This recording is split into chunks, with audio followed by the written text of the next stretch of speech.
My name's Dylan. My pronouns are he, him, and welcome to Godsfall. My name is Aram. My pronouns are he, him, and I am playing the God of Chaos.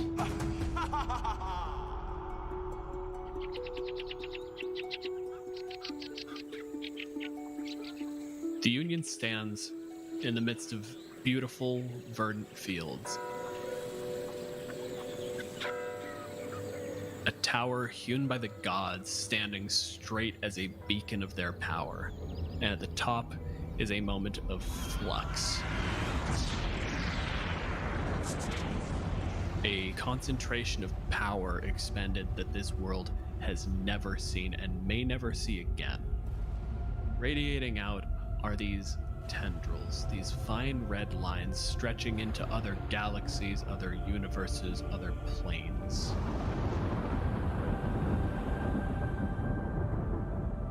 And we follow one of them. Out past the stars, through the astral sea, the pink and purple swirl, down into a world where we see the clean, crisp outline against the sea of the Sword Coast. Deep within there, beneath the tempest, beneath the screaming and the clawing, there is a web woven by spiders of chaos and malice. Sitting nestled in this city of roiling betrayal and hate is a palace.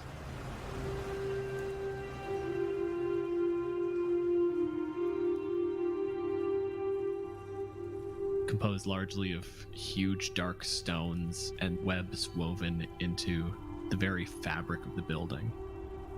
Near the back, further away from the entrance, is a lovely little walled-off garden. What does your garden look like? What does the sky look like in this world? So, up is far enough away at this point that there is at least an illusion of sky. You look and you can see probably the little bits and specks of bioluminescence along sort of cave walls far off in the distance. A sort of a perpetual twilight, the kind of dancing fires, the web on which this entire domain sits is actually a little bit concave. So looking up sort of along the horizon, you can see fires where sometimes people are living, sometimes people are in the process of not living anymore. But regardless, things burn. Then I would say that in an environment like this, in a perpetual twilight environment, that a lot of the plants would have to bring their own color. So most of the garden is mushrooms and spores and bioluminescent lichen and glowworms and things like that. And that's all kind of woven in with webs and different spiders. And it's a very creepy garden, but it's beautiful. It's almost that fusion of architecture, sculpture, and botany. Yeah. Where you're not letting like the trees grow on their own, you're creating a surface for these mushrooms and lichen to kind of manifest on. Then it's just sort of carving the lines out of that textured surface. Yeah, absolutely. And then you're just kind of like walking amongst this tangled, broken architecture that's there purely so the plants can grow. You've been resting for the past, let's call it, month or so. It's been agonizing, not because of the wounds. The wounds are a minor inconvenience, but simply the fact that I'm bored. Your son, bless him, finally decided to, unfortunate pun, to make a stab for the throne. And he did much better than anyone would have expected. You had to tug on your grandson a little bit, rein in the leash a little, and have him attack. As your boy and his son toppled over the promenade, falling deeper into the abyss, battling, one to kill you, one to defend you despite an insane desire that you die, you were able to kind of make your way back. It's taken the bulk of your power to essentially keep yourself alive and then begin knitting yourself back together. It was exciting. Like, it was a very exciting time. I enjoyed it, but they come down from these little manic episodes, right? And now having to deal with like, all the consequences. It's just fucking exhausting. It is very interesting though, because usually you're the one who, like, you can prepare for the consequences because usually it's your plan. There was that half-hearted hope of like, maybe he'll pull it off, maybe he can do this one, because at least then he'll deal with the consequences, and it's his plan. If he does well, good for him. In that moment, I was ready. But then, of course, again, breaking through that mania and realizing, oh wait, no, I can just call my idiot grandson, and then just being so disappointed that that was the solution, and that part of me is like glad I'm alive, but the other part of me is like, all I did was call him, and he just came like a golden retriever, and now they're fighting each other, and it's all so boring and dull again, and also I'm wounded, and I have to do all this work. Yeah, that sucks. You've been dealing with constant noise. There's been a background ever since of your worshippers calling on you, trying to milk a little bit of divine power out of you, calling on you for spells, for favors, all of that fun cleric paladin nonsense.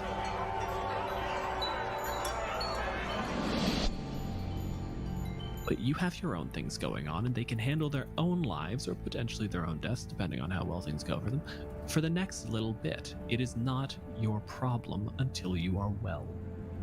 And even then, maybe I'll get to it. It's been, while you were trying to sort through that noise, trying to almost weave yourself a sound cancellation, trying to just mute them. They're actively talking to me. My advisors are in the room trying to give me updates, and I'm just sitting there weaving this soundproof barrier. Yes, keep talking. And the thing that you've realized is there's a gap. There's one thing that constantly gets through, and you can see it. It's almost like in this web you're weaving, all these sort of fantastical sort of purple and pink swirling threads that you weave into this. There's the red thread. There's just one noise, one thing that keeps pulling on you that is not yours.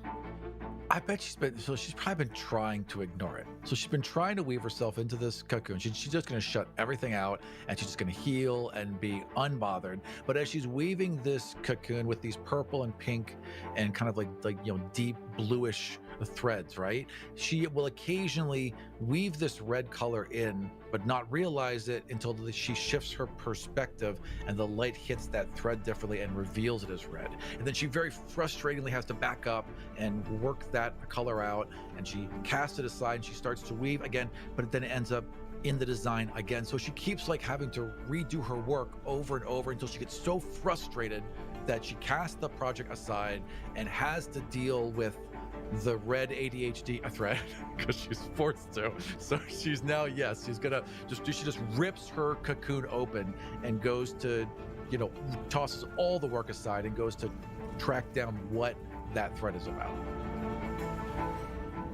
So you've reached this peak point of frustration. You were left in your garden, nominally relaxing, weaving yourself into this little cocoon, this place where you were kind of safe from the harassment of your worshippers. And finally the frustration breaks. You tear it open, you start following this thread, and it leads directly through the chest of a handmaiden who's coming towards you. You recognize this one. She's usually the one to bring you wine. She's very meek. One of the newly dead who hasn't quite fallen into her position yet. She simply died as a drow. She was never elevated, and yet she finds herself in the presence of her goddess. Susan, isn't it? My lady, I was known as Baelith in my home, but if you would like to call me Susan, Susan would be a permissible name. Baelith? Leth. Baelith? Leth. Bayleth. with an E. Thank you. Yes. Bayleth. Leth. Yes. Anyways, and she just like plucks the red string off her and just casts it to the ground. Very disappointed. Like it's just she doesn't hide her emotions well, right? They just are rest on her face. And you see two things. First is the effect of your tone, which is just kind of like she just crumples a little bit. Like, she's disappointed in me. I've been chosen to serve her, and yet I'm just not enough. I will never be enough. I died for her, and yet I'm still. She's creating her own personal little hell in her head, and now that you're outside of the cocoon, you can almost hear it like a prayer. It's very obnoxious. You are a souffle of a person. What is it that you need? As she speaks, her voice manifests as sound waves. You can see it, and tied through in just like some of the overtones, some of the higher frequency components, is this little red thread. You have a visitor.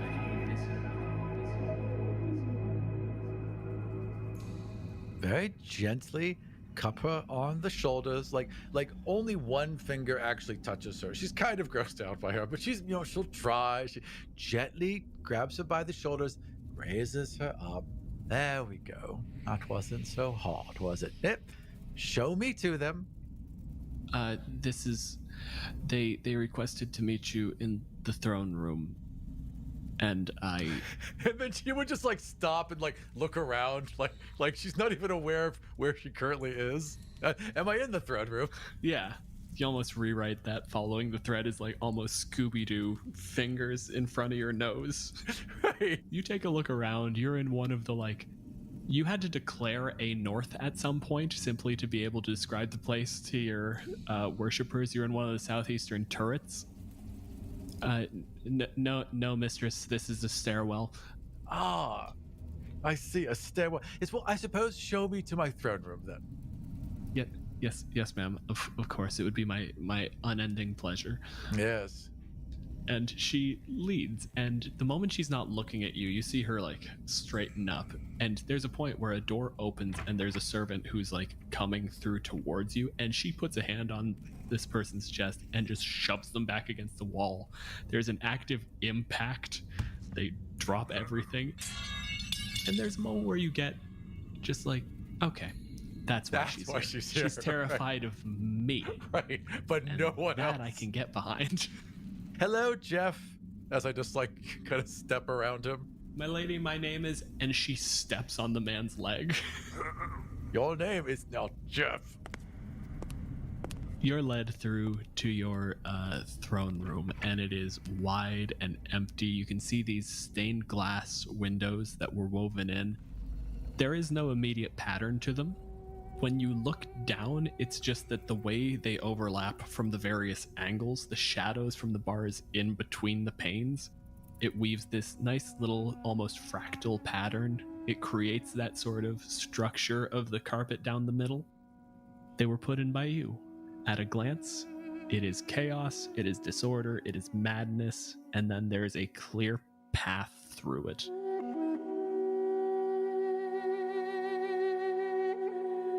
And you're left standing in front of your throne, looking around a quiet, empty room.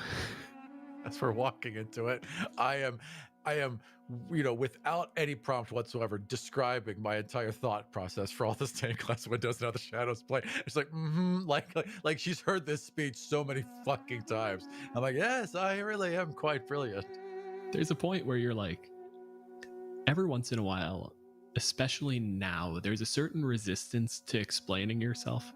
The god of chaos does not outline the order inherent in what they do.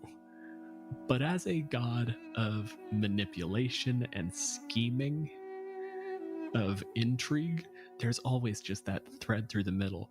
And now, you gotta explain it sometimes. You're getting into like mathematical theory of how you knew it would work. At a glance, I just knew. I built it all in my head, and then I just did it. That's why I'm so great. It's like, there's more words, but that basically is how it, Yeah. I came up with the idea. It was perfect. I implemented it. I was correct. It was perfect. And now it's here. And I also picked the best tradesmen because they're all in hell with me. Yes. This all went so great. It was wonderful. I had the idea. I realized I needed someone to implement it. I convinced a man to cheat on his wife. Then I had him murdered. Once he got here. And she killed him. Oh, it was great. Yes, and then all that effort to make sure all of that lines up, right? And it's perfect. It's absolutely fucking perfect. And she's still like, oh, I'm so fucking bored. Like, what a bummer. Like, that's gotta suck. That killed what, 2-3 years? It was very dull. This was while Torm was wandering around doing things. I didn't want to deal with the world at that point. Torm is such a bore. Just the worst. You arrive at your throne. There is a long, obnoxious pause. And as you're sitting there, Bailiff turns, shall I bring wine while we wait? Yeah, I mean, I would have a pretty standing order that there's always wine. So yeah, that seems right. Like, of course, the good wine. Yes. Of course, I will return immediately, ma'am. She leaves. It takes longer than it should because, of course, the throne is in the middle of the room, and the room is enormous. Yeah. Right. It's just a football field of space and this tiny throne just in the center with nothing else around it. Some gods in their thrones manifest as these tremendous beasts. To go to the example we previously mentioned, Torm is always flanked by these giant golden lions. Bane was always one for ostentatious displays of power. Gotham will rue the day that I became the god of tyranny. Honestly, not separate, those two characters.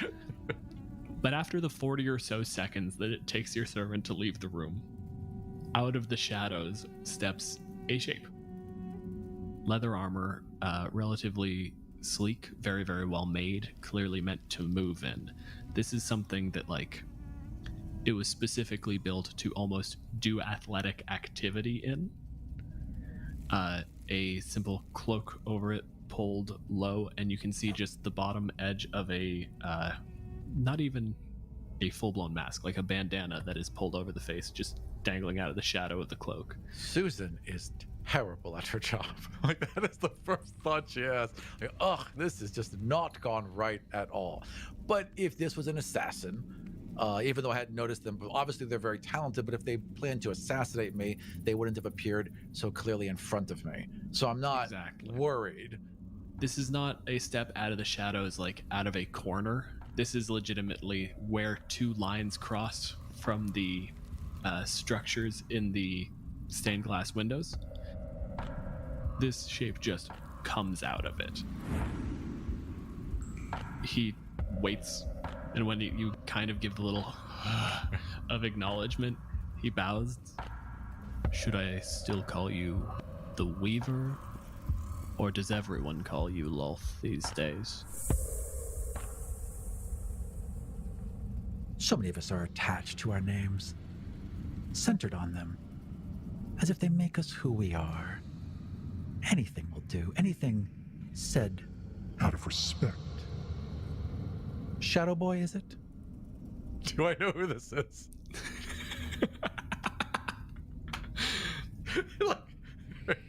You see the head cock, just the shape of the movement under the cloak. You recognize Mask. Oh, yes. I know who you are, Mask. Welcome to my court. He takes a step forward and he turns it into a little bit of a bow, but as he kind of lowers the one knee, you see his leg kind of give a little bit. Mask has been tremendously injured. He was attacked by the hound Kezif. He was in the form of a sword for a little while and was snapped in half. Part of his portfolio was stolen that way. Do I know all this? Like, do I have notes on all this? Of course. Okay, of course, yeah. This is specifically within your portfolio. This was relatively recently when Sirik rose to power and seized control of Chaos as a domain from, I want to say he took it from Baal. immediately you're tapped into some of the ongoings of what he's doing, and all of this sort of ties together. The three of you, Cyric, Mask, yourself, are all gods of chaos. So there's a certain amount of just, you can feel the ripples from everything they do. Right. It's like with the Jedi, like I know when it's close. Exactly. Okay. All right. So yeah, then I would just I would just get up and I would glide down from my, I'm assuming like pillar-like throne, right? I would just kind of glide down to where he is, and I'd put a hand on his shoulder, give him a very motherly hug. There, come now to the healing pits with you. he lets his sort of hood fall back, and it's like that bandana pulled up over the face, except all the way over the face. It becomes just like entirely his head is cloth with two white eye slits in it. Anytime he speaks, you can see the motion of a jaw under it. Thank you. It would be greatly appreciated. These have been difficult times. And he walks forward, and you see the momentum sort of carry his mask back through where that jaw clearly must have existed. Interesting. And she's thinking like, well, don't go for the head. He walks beside you, and as you kind of pull back from the hug, and you just sort of brush his shoulder a little bit, and you look at some of the little bits of lint your hand has come away with, and there are these little red spindly guys. The little red threads, almost like lint, that come away. So I would walk with him then. I assume we're going to run into Susan. You come out the door. Susan is coming in the direction with the wine, immediately sort of like does the large curtsy and holds up the little platter with a bottle and a glass. Are there two glasses? Did she at least get that right? Of course. Okay, thank God. She knew there was a guest. She did not know where the guest was, but she knew Take etiquette. Both glasses. I will hand one to Mask. I will keep one for myself. We are going to the healing baths. Are they this way? Yes, ma'am. I'll have them readied. She's one of my favorites. Doesn't really belong here, but she's learning. She's learning. You say this, and she puts her hand into the wall, like it sinks in maybe a quarter inch, and then you just see spider web lance along the stone in light in the direction you're meant to go. Wonderful. They're so helpful. They are well behaved. Mine are somewhat troublesome, but they bring me back interesting things. It's probably because your leadership is so weak. Shall we? And she just gestures down the hallway. He keeps walking along, and he takes that entirely in stride. I've had this discussion with others before, but you cannot be the king of thieves and a tyrant. I give them guidance. I ask only that they pay their tithe. They do. Those that do not are torn apart. But there is another thief in the world. I'm sure you've heard of Cyric's activities, his antics. Yes. Then I'm sure you know what he took from me. Does she, or is she bluffing? Does she know what Cyric took from him? Give me an insight roll. I rolled a 9, but I have a plus 16, so that's 25. 25 is good enough, because what Mask lost is he is the god of thieves primarily, but sort of a subdomain of that is intrigue. He's also the god of heists and planning, and Right. yeah, he's not anymore. Right. Something's wrong with him. He can't. Everything's on the surface, and I imagine she would have figured that out with like 3 questions. Even just when he moved in a way that let his knee buckle. Right. When you could see that little bit of injury, that weakness, the Mask you've always known is subtle. He would have kept that under wraps just enough that, like, you wouldn't have had it to work with. He's taken your ability to be interesting. I will grant he's taken my ability to be subtle, but I do think I can still be interesting to you. Weaver, would you like a blade that could injure a god? And she would, again, has no poker face whatsoever. Like, oh, Why, yes, I would love such a knife. Then I can still be interesting to you. Through here? She nods, and they would get to a door, I suppose. He lets himself in. It's sort of a thing for the god of thieves. Right. You don't really wait to be invited. Like a tactless reverse vampire. He enters, and there is... What do your healing pits look like? Is this like the that shitty Wanted movie where there's like a bunch of... it's like every, I mean, you know, I guess I'm picturing like we must have gone down a considerable way, like and then like in the basement are these primordial, you know, like cave-like pits that are glowing and bioluminescent, just covered in spider webs everywhere. So we're leaning a little bit more Ra's al Ghul than totally Hotel Spa. 100%. Yeah, it's definitely Ra's al Ghul. It's all like, you know, like this was here when she built it, and she's just using whatever it is. He looks and says, "This is... I would have expected a little bit more decor from you, but..." I could make this place look different. I could dress it up in any way you wish. Make it better. And then she just kind of reaches over and gently pats him on the shoulder.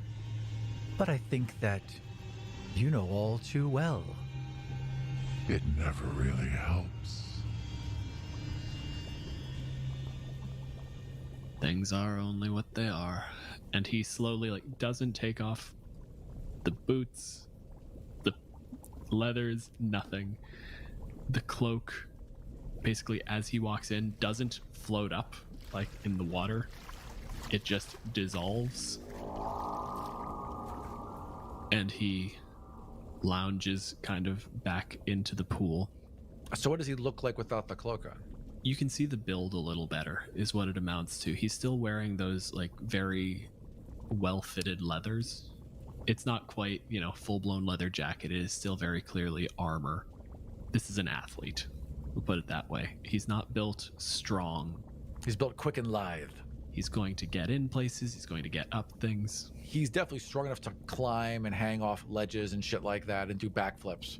But he's also, like, thin. And yeah, I gotcha. All right, well, then I'll just drop my robes and just slide in there with him. So what brought you to me? Well, unfortunately, reclaiming what was taken from me directly is not currently in the cards. The trial is still ongoing, and as long as Helm is observing things, it's honestly more trouble than it's worth. It really could take forever. Did you hear that the mortals are supposed to testify? The new Mistra and the new Death, what's his name? It's not important. But God only knows how long they'll take. Mortals don't understand anything worth our time. Trials are exhausting. It's why you don't get caught. I am willing to accept a lesser control over my portfolio in the effort to make my way back to Cyric and slit his throat and take back what's rightfully mine. Now, as it would happen, you have some access to intrigue through your boy. I do.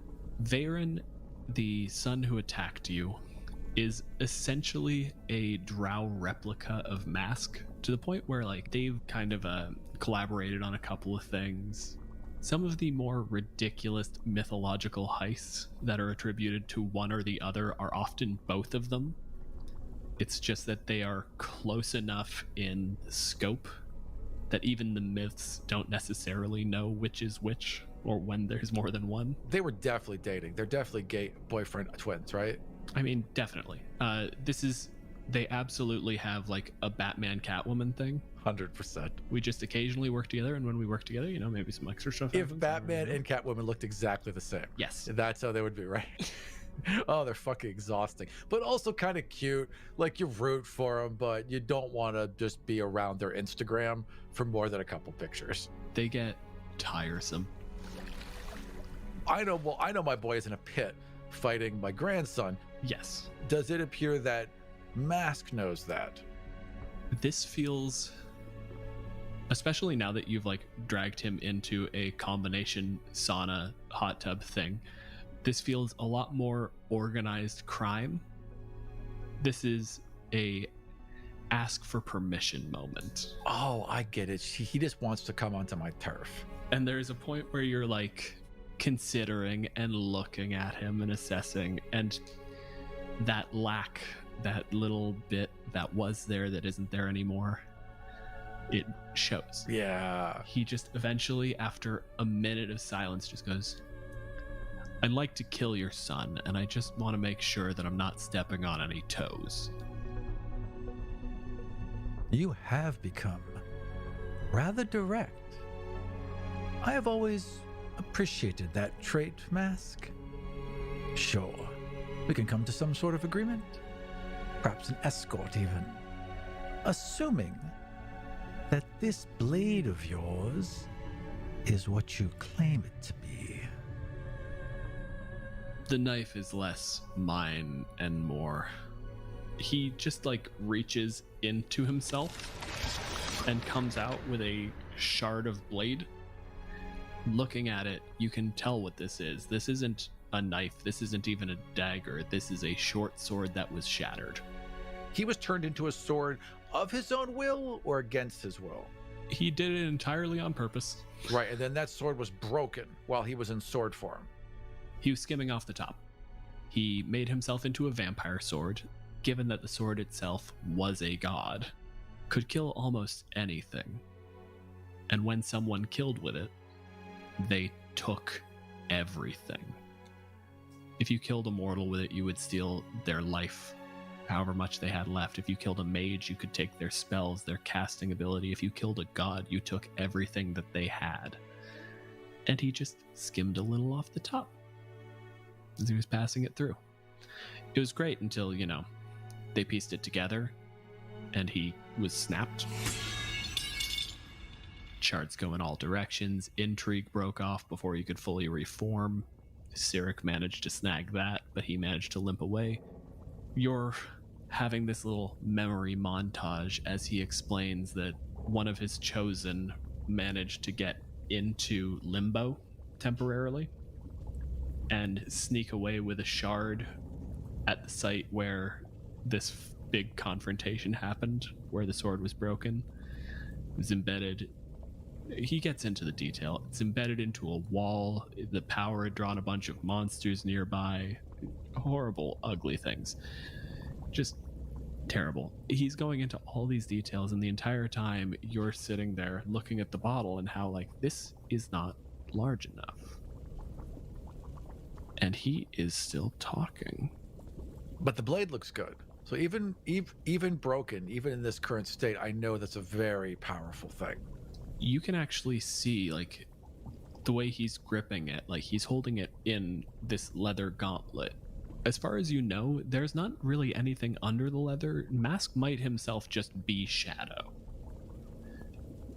But rolling down, dripping into the pool, you can see blood. Just holding it is cutting him. And if it can do that passively,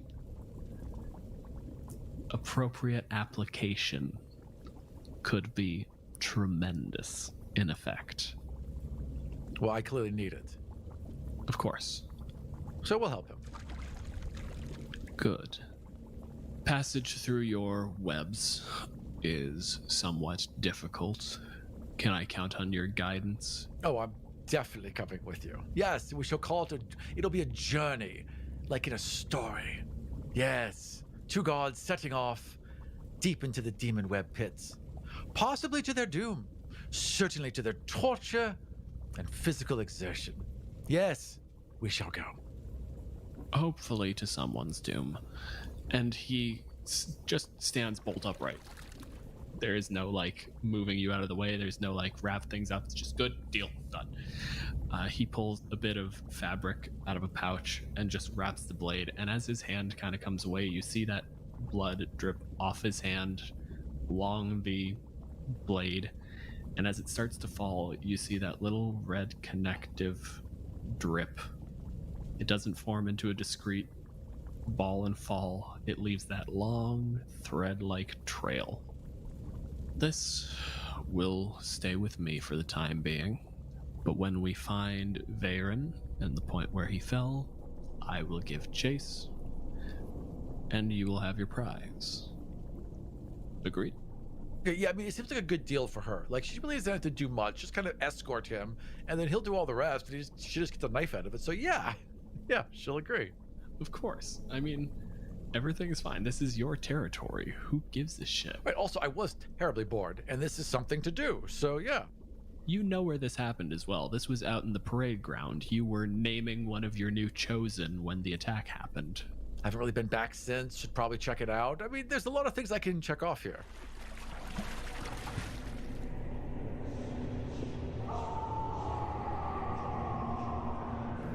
As you're kind of proceeding towards the temple grounds, you can see that the population is thinning out, and it's getting more and more desperate the further in you get. Like, these are what you would refer to as the dregs.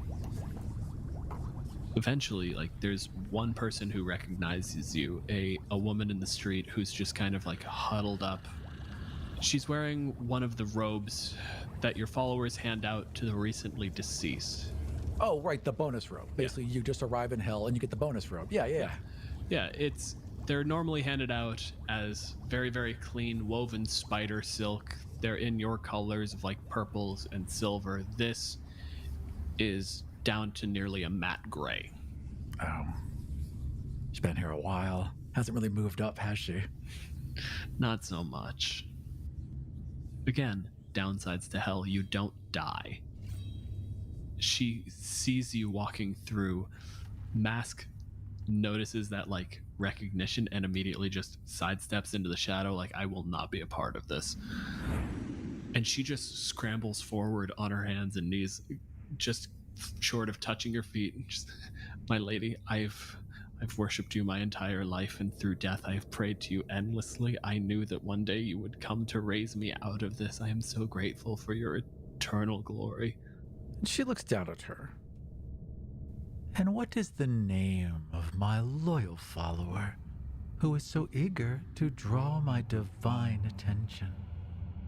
I am your humble servant. I have always been, and I will always be. I knew that if I was patient and faithful, you would always come.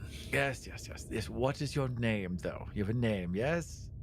My lady, I'm called Yasmin. Yasmin. She just kind of like, it's fine. Like, it's a fine name, I suppose. Whatever. Anyways. Yeah, that makes sense. She is a person who has a name. I suppose it would be dull. Exactly. It would be disappointing, just like all of you are. And she just like extends one finger to help her up. She stands, like she pulls the shoulder back. She stands proud, and she looks in your eyes and says, my lady, if there is a thing that I can do to serve your glory, I wait only for your command. I would nod, and I'd look at her, this sad thing that didn't really do anything in life, hasn't done anything since, really hasn't added anything here, but she's willing, so let's give her what she wants. But just to make sure, I'm going to lean in and just wrap my spidery fingers around her shoulder and just get so my lips are just inches from her ear and ask her directly. What is it that you want, child? I ask for the power to better serve you and to carve my place in this world. So be it. Now, how would I do this normally? How would I transform a subject, a willing subject, into, let's say, a Drider? How do you want to do this? Because you've got a multitude of ways. This could be like an active shaping, like you could just do the thing, or this could be like the standard godly, like sort of reach out, thumb on one temple, pinky on the other, grasp their head, and then just push your will into them and their body rewrites itself. It could be a multitude of options. She would begin, like she'd reach to her to her side, to this little pouch she has with all of her, weaver's tools, right? And then she'd look over towards the shadows, and she'd just extend a hand, and she'd be like, "Be it, dear. Could I borrow that knife of yours?" There's a look of horror in her face, and an arm just comes out of the shadow painted on the wall and drops a gleaming blade, white like a tooth, into your hand. She just flip it between her fingers, turn back to the girl, just cup her ever so gently under the chin. "Now, let's give you what you want."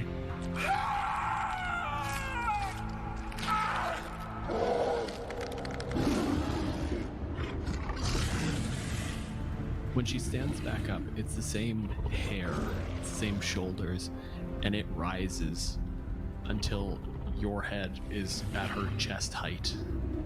And we kind of pull back and we can see the legs, all 8 of them.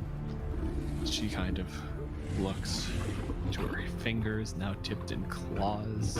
She just kind of flexes in it.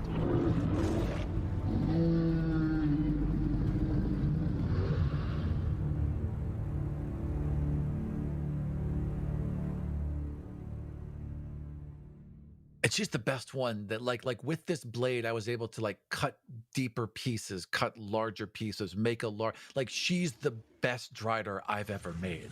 The successful ones, the ones that you put effort into, retain sentience. But you can see the moment you look at her, the way she's appraising this, she remembers who she was.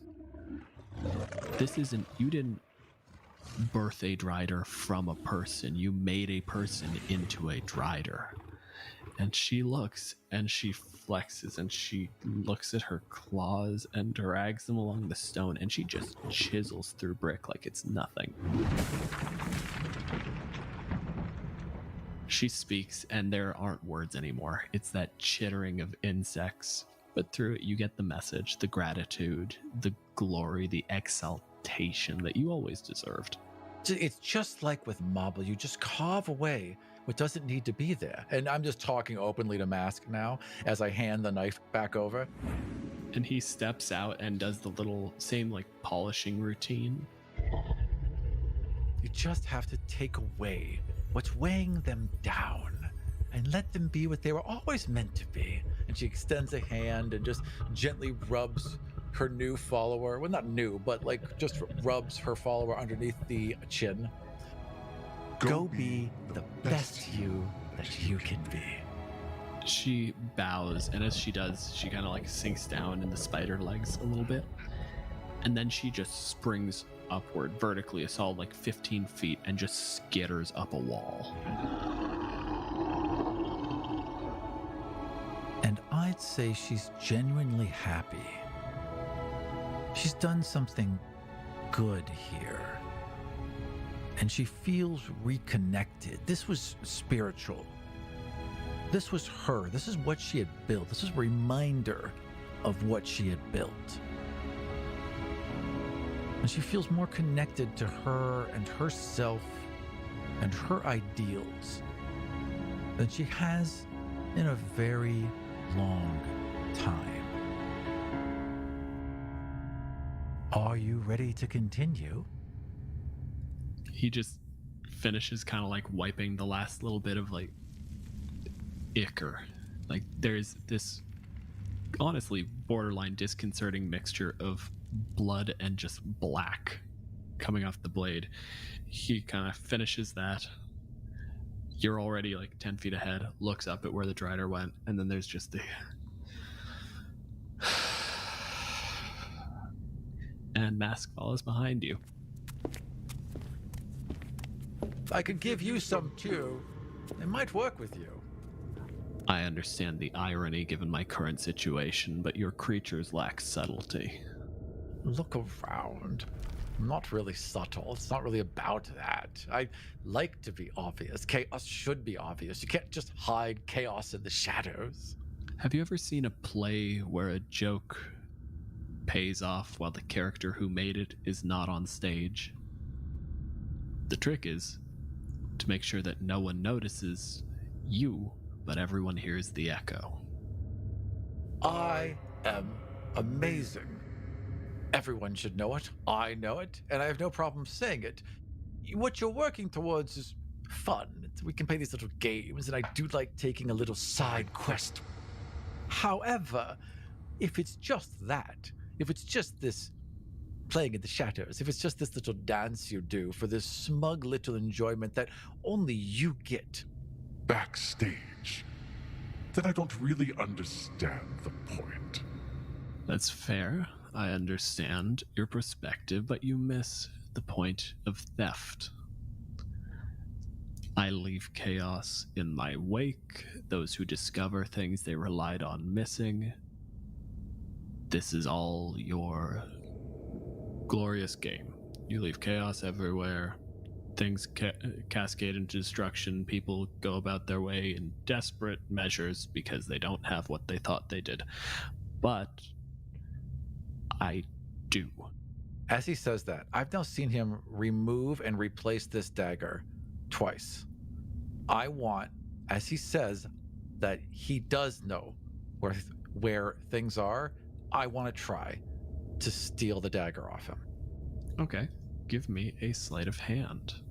Now, this is risky against Mask, but my sleight of hand's pretty good. That's going to be an 18 plus 9 is 27. I've got a 17 plus 3 plus expertise. So that would be 32. There's a moment where you're like, essentially you try to draw his attention. You reach sort of the edge of civilization. You reach the parade grounds. It's usually a beautiful park, but looking over it, you can see that essentially when Veyron made his attack, he did not come alone. He had to keep your worshippers off of his back. So you can see these horrific monsters that he bred from his worshippers and demons fighting with your dead clerics, the Driders, anything that you could muster, the handful of demons that you have command over.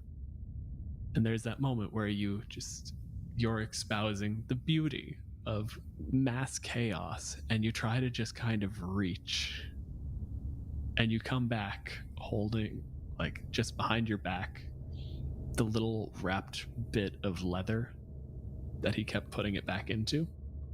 And you feel the hilt, and there's a moment of excitement until you remember that this is a shard of blade and there isn't a hilt.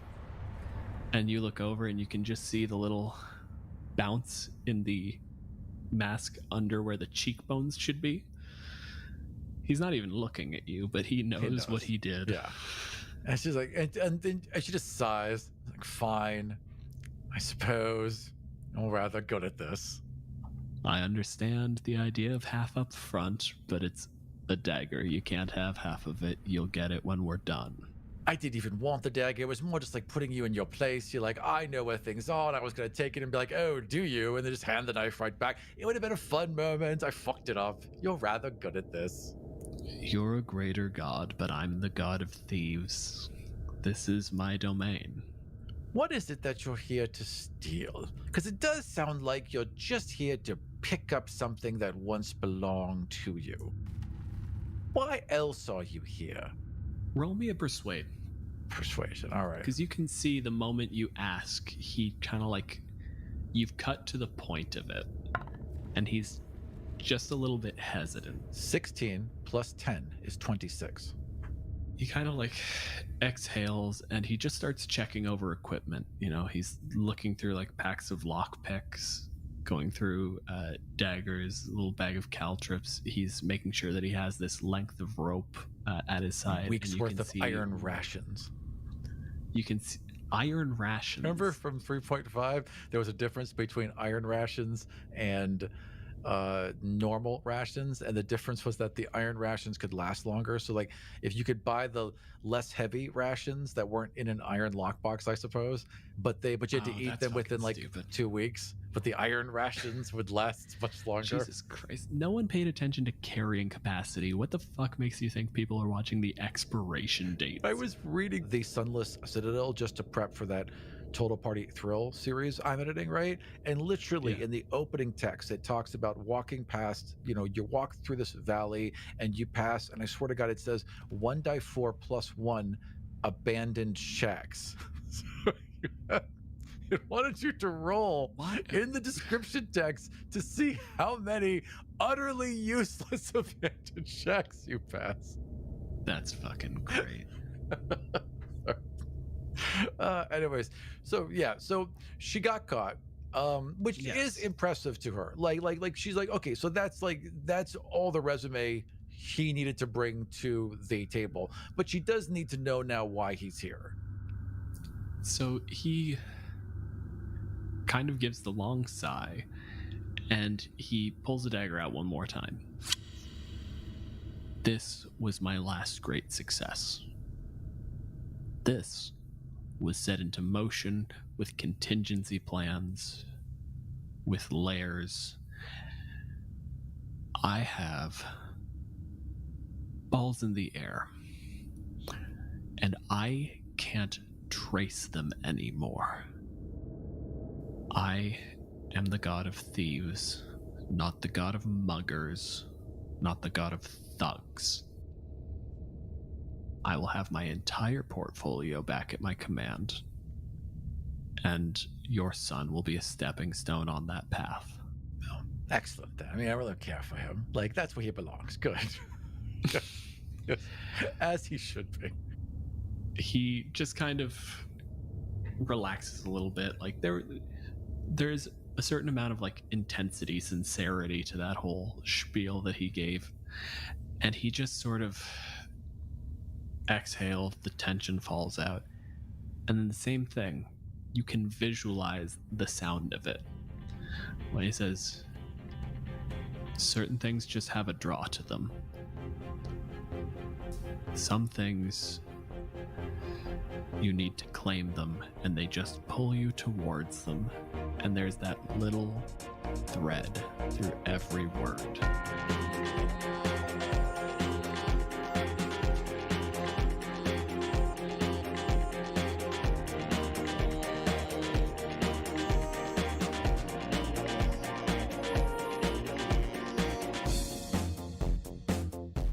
Thank you for joining us for Godsfall Season 6, Episode 9, Let Chaos Reign, Part 1. To listen to the next episode of Godsfall right now, check out patreon.com/Godsfall. Want to watch us play live? Check out our streaming campaign, Godsfall Escape the Union, on twitch.tv/Godsfall, or catch replays on youtube.com/Godsfall. And we'll see you next time in the world of the Five Kingdoms.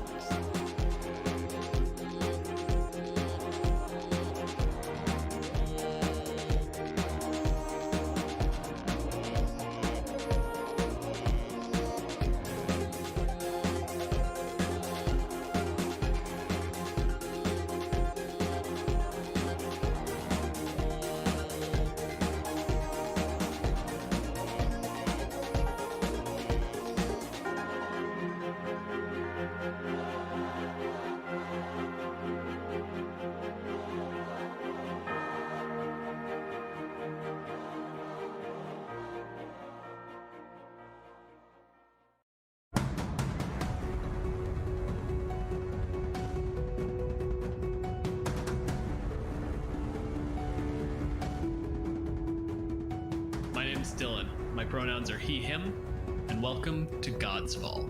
My name is Aram. My pronouns are he, him, and I am playing the God of Chaos. Last time on Godsfall, Dylan took over DMing and the God Mask as I introduced a god of chaos. This week, she and the God of Thieves travel deep into the demon web pits and come face to face with the aftermath of her son's attempted assassination. He pulls the dagger out one more time. This was my last great success. This was set into motion with contingency plans, with layers. I have balls in the air, and I can't trace them anymore. I am the god of thieves, not the god of muggers, not the god of thugs. I will have my entire portfolio back at my command, and your son will be a stepping stone on that path. Excellent, then. I mean, I really care for him. Like, that's where he belongs. Good. As he should be. There's a certain amount of, like, intensity, sincerity to that whole spiel that he gave. Exhale, the tension falls out. And then the same thing, you can visualize the sound of it. When he says, certain things just have a draw to them. Some things, you need to claim them, and they just pull you towards them. And there's that little thread through every word. Okay. So I'm still on the right. I still feel very confident I'm on the right path. If I just took his needs separately from all of this, I'd be like, yes, that sounds reasonable. And he can't hide anything. So it's not like he's lying to me. This blade is dangerous. He's dangerous. But aside from that, like, there's no, like, he doesn't have an extra plan for me. He's just literally walking the straightest path he can to this thing so he can stop being a moron. He's like a squirrel. Like how, he's buried all of his acorns, but he doesn't know where 90% of them are. They're just going to become trees. There's nothing he can do. And that's the thing, is he used to be an actual intelligent animal. These were all plans that he knew were going to pay off, and some of them were in progress, is the part that seems to irritate him the most. Like, there are heists that are ongoing that need pushes in the right direction, but that direction's completely lost on him, aside from, I don't know, take it. That is such a sad story. Come now, little squirrel. Let's go find your nuts. The moment you call him a squirrel, there's like, same sort of thing. Just above the little eye on the mask shifts. The head cocks. Out there, you want me to wade through that? It's the only way. Time to dance amongst the demons. All right. Out ahead of you, you have essentially two massive armies slamming into each other over and over again. As previously mentioned, one of the major flaws in existing in an afterlife is death means a lot less. These creatures are being killed and then dissolving into puddles of ash and then climbing up again over the edge of the bridge or coming out of buildings. People are just re-entering over and over again. There's a rift between our worlds, so they're just being sent back across the rift. We're just being sent back here. They're basically being knocked back 20, 30 feet and then just coming back into the fight.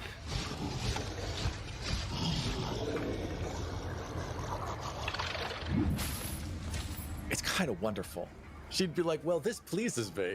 It's bad. Yes, we have to stop it. Fine. But it is rather lovely to watch. There's the voice at the back of your head that knows it needs to end eventually, because if it doesn't, then you can't kind of move on to the next thing. It's very hard to sow a plan in the middle of a fire. But it's a lovely fire.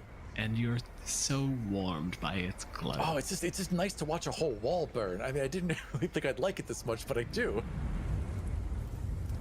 You look out over this, and basically at the far end of the parade grounds is where you were meant to sort of crown the next successor as one of your chosen, your avatar amongst the living. When Varen and you clashed, there was side effects?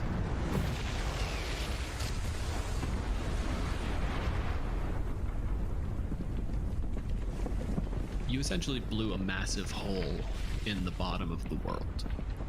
Something that falls through into the pits beneath. And when Varen was ready to just stab you through the heart, when he had been fought nearly to the edge of his capability, but he still managed to get you onto the back leg, that was when his son tackled him, and they started falling. And you could hear the swords clashing off of each other, and they fell forever, and one of them came back wearing a white shirt and whatever. It's all boring, tedious bullshit stories that have been told 1,000 times before. Right. Which one did come back? Gandalf. Oh, right. I see you think funny. I'm just dumb. Right. Good. Basically, the way forward is down that hole, which just means carving a path through these armies. Right, exactly. So listen, here's the deal. We just have to get to that hellhole that I cut out when my son tried to kill me and then my grandson saved me, and they both were pretty much sacrificed. We have to get there. It's in the middle of the armies that never really die, between that rift between here, this hell, and that other hell. Yes, there, where they are meeting and crushing together. Just past that. Just a little past that. That's where we're going. Fine. Do tell me again about how subtlety is so important on this mission. I'll tell you in a little bit. And immediately after that, he basically sinks into the shadow and reappears maybe 100 feet in front behind a Dragoloth, one of the hybrid demon drow creatures. And that bone white shard just punches through the back of its head. It comes back out. The thing drops in behind it. You can see Mask, who tosses the dagger in the air, catches it. Are you coming? She's the kind that will boast and boast and boast and then get shown up, but she's never mad about being shown up. She just like, now it's time to stop boasting and actually do the thing. Yes. So she just nods and goes gleefully sprinting ahead to join him in what's surely going to be a fucked up cacophony of blood and death. Absolutely. Now roll for initiative, Aram. And God damn it, she rolls a natural 20s, which is a waste, but she rolled a 32. Mask is going to go first. He's also there. We're just going to call what Mask just pulled his opening move, essentially just teleporting through the shadow. He appears behind the thing before it even realizes that someone has entered the fray. But the moment that happens, you see a shift in that entire battle. I want you to roll me your divinity, please. That's gonna be, it's only gonna be a 15. When you look out here, there's always a background radiation of your divinity. This is your domain. And overlapped over it, you can see Veyron, he's made a mess here. But the thing that happened that really sort of soaked in here is actually the combination of father and son. Veyron is another god of thieves. Selvatarm, his son, is a god of warriors and slaughter. The moment Mask enters the fight and exerts any divinity, they smell it.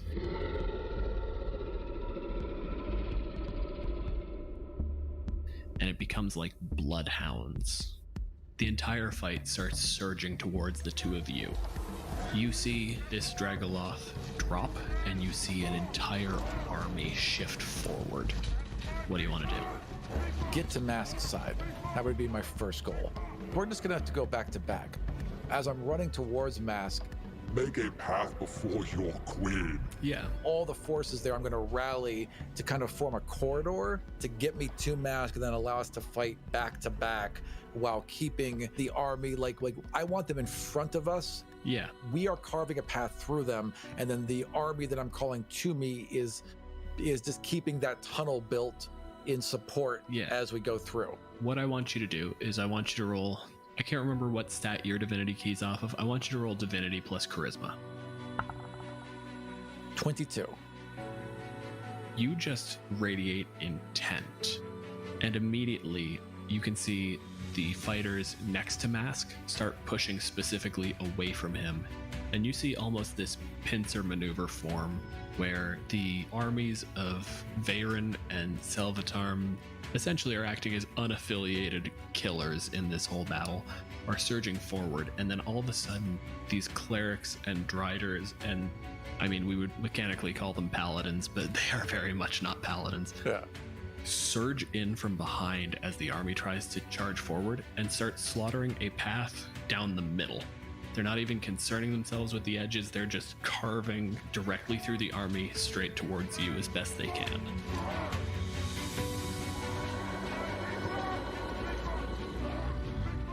Perfect.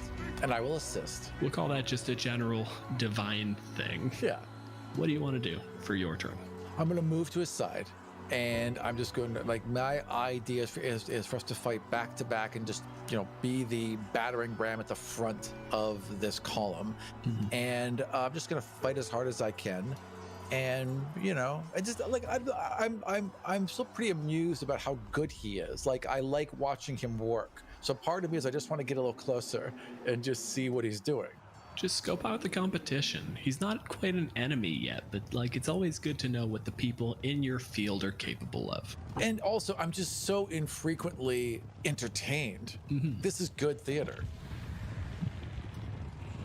What does the god of chaos fight with? What's your weapon? She has, let me see what I have written down here. Yeah, so she has a short sword. That just seems sensible. But she also has like this tentacle rod, this just black rod that at a command word, these huge, like undulating black tentacles whip out of it that are absurdly long and have their own strength like a fucking squid. Give me just a general attack roll for this mess that you're going through. Oh my God, another natural 20 plus 12 is 32. Okay, yeah, so that's gonna hit literally everything. Roll me, you're fighting with masks, so you're gonna get your sneak attack. I assume you're some sort of rogue. I am some sort of rogue. Fun facts for the listeners. I have no idea what Aram's character sheet looks like, and I have no intention of asking. But for the listeners, I am a rogue 7, bard 8, monk 5. And you can find that character sheet and a ton of other DM's notes and other information about Godsfall at our Patreon at patreon.com/Godsfall. Took my headphones out. I refuse to fucking learn. I appreciate that. All right, so how much damage are we doing? I swung with a short sword, and I have sneak attack of 46. I also can, by spending one of my bard points, summon a psychic blade. So it would be 3d6 plus 46 plus 1d8. So it's 37 points of damage, and then double that. So it's going to be 74 points of damage. You come forward on like webs so thin, so fine that they're not actually visible. One would argue that they're not even really there. They're actually woven into the fabric of this sort of demi-plane that you preside over. Yeah. And you just sprint down them, and there's a point where Mask is just shoving someone back, puts the dagger through their hand. It comes out. You can see that the thing is now humming with energy. It's glowing red like blood. And you just sort of get to the end, sort of, as he's got his arm forward just on that thrust, that like launch off of the dagger, land behind him, and just up in the jaw through the top of the head of the demon coming in behind him. There's a point where, honestly, brains don't matter that much to these sorts of creatures. And it goes to like push forward anyway. And you just push that little psychic blade, that little pulse of power, and its head pops like an overripe melon. This is fun. It's like, oh, like, such a good time. The army surges forward. So we're just going to roll that as 3 attacks. We'll do 1 against Mask, and 2 against you because fuck you. Yeah, that's fair. This is kind of all my fault. Yes. Does a 17 hit your AC? It does not. It's close. So only the 28 hits. Right, that definitely is. You're going to take 26 damage. She's like, haha, and then it just gets walloped. There's the moment of glory. It's like, just, I've done so well. And one of them charges forward, and it's not with the rod, it's not with the sword, it's just a hand. You just grab a claw as it comes towards you and just push it off to the side. It stabs immediately into the chest of one of your followers. You're sure they'll be fine later. Maybe not. I'm quite sure they won't be. But it's like, oh, like, glad that wasn't me. Mask is like doing that sort of minimal effort, pushing things out of the way. And as you kind of turn to look at this, it's exactly as you say, just this gargantuan, like 4-armed beast just topples you.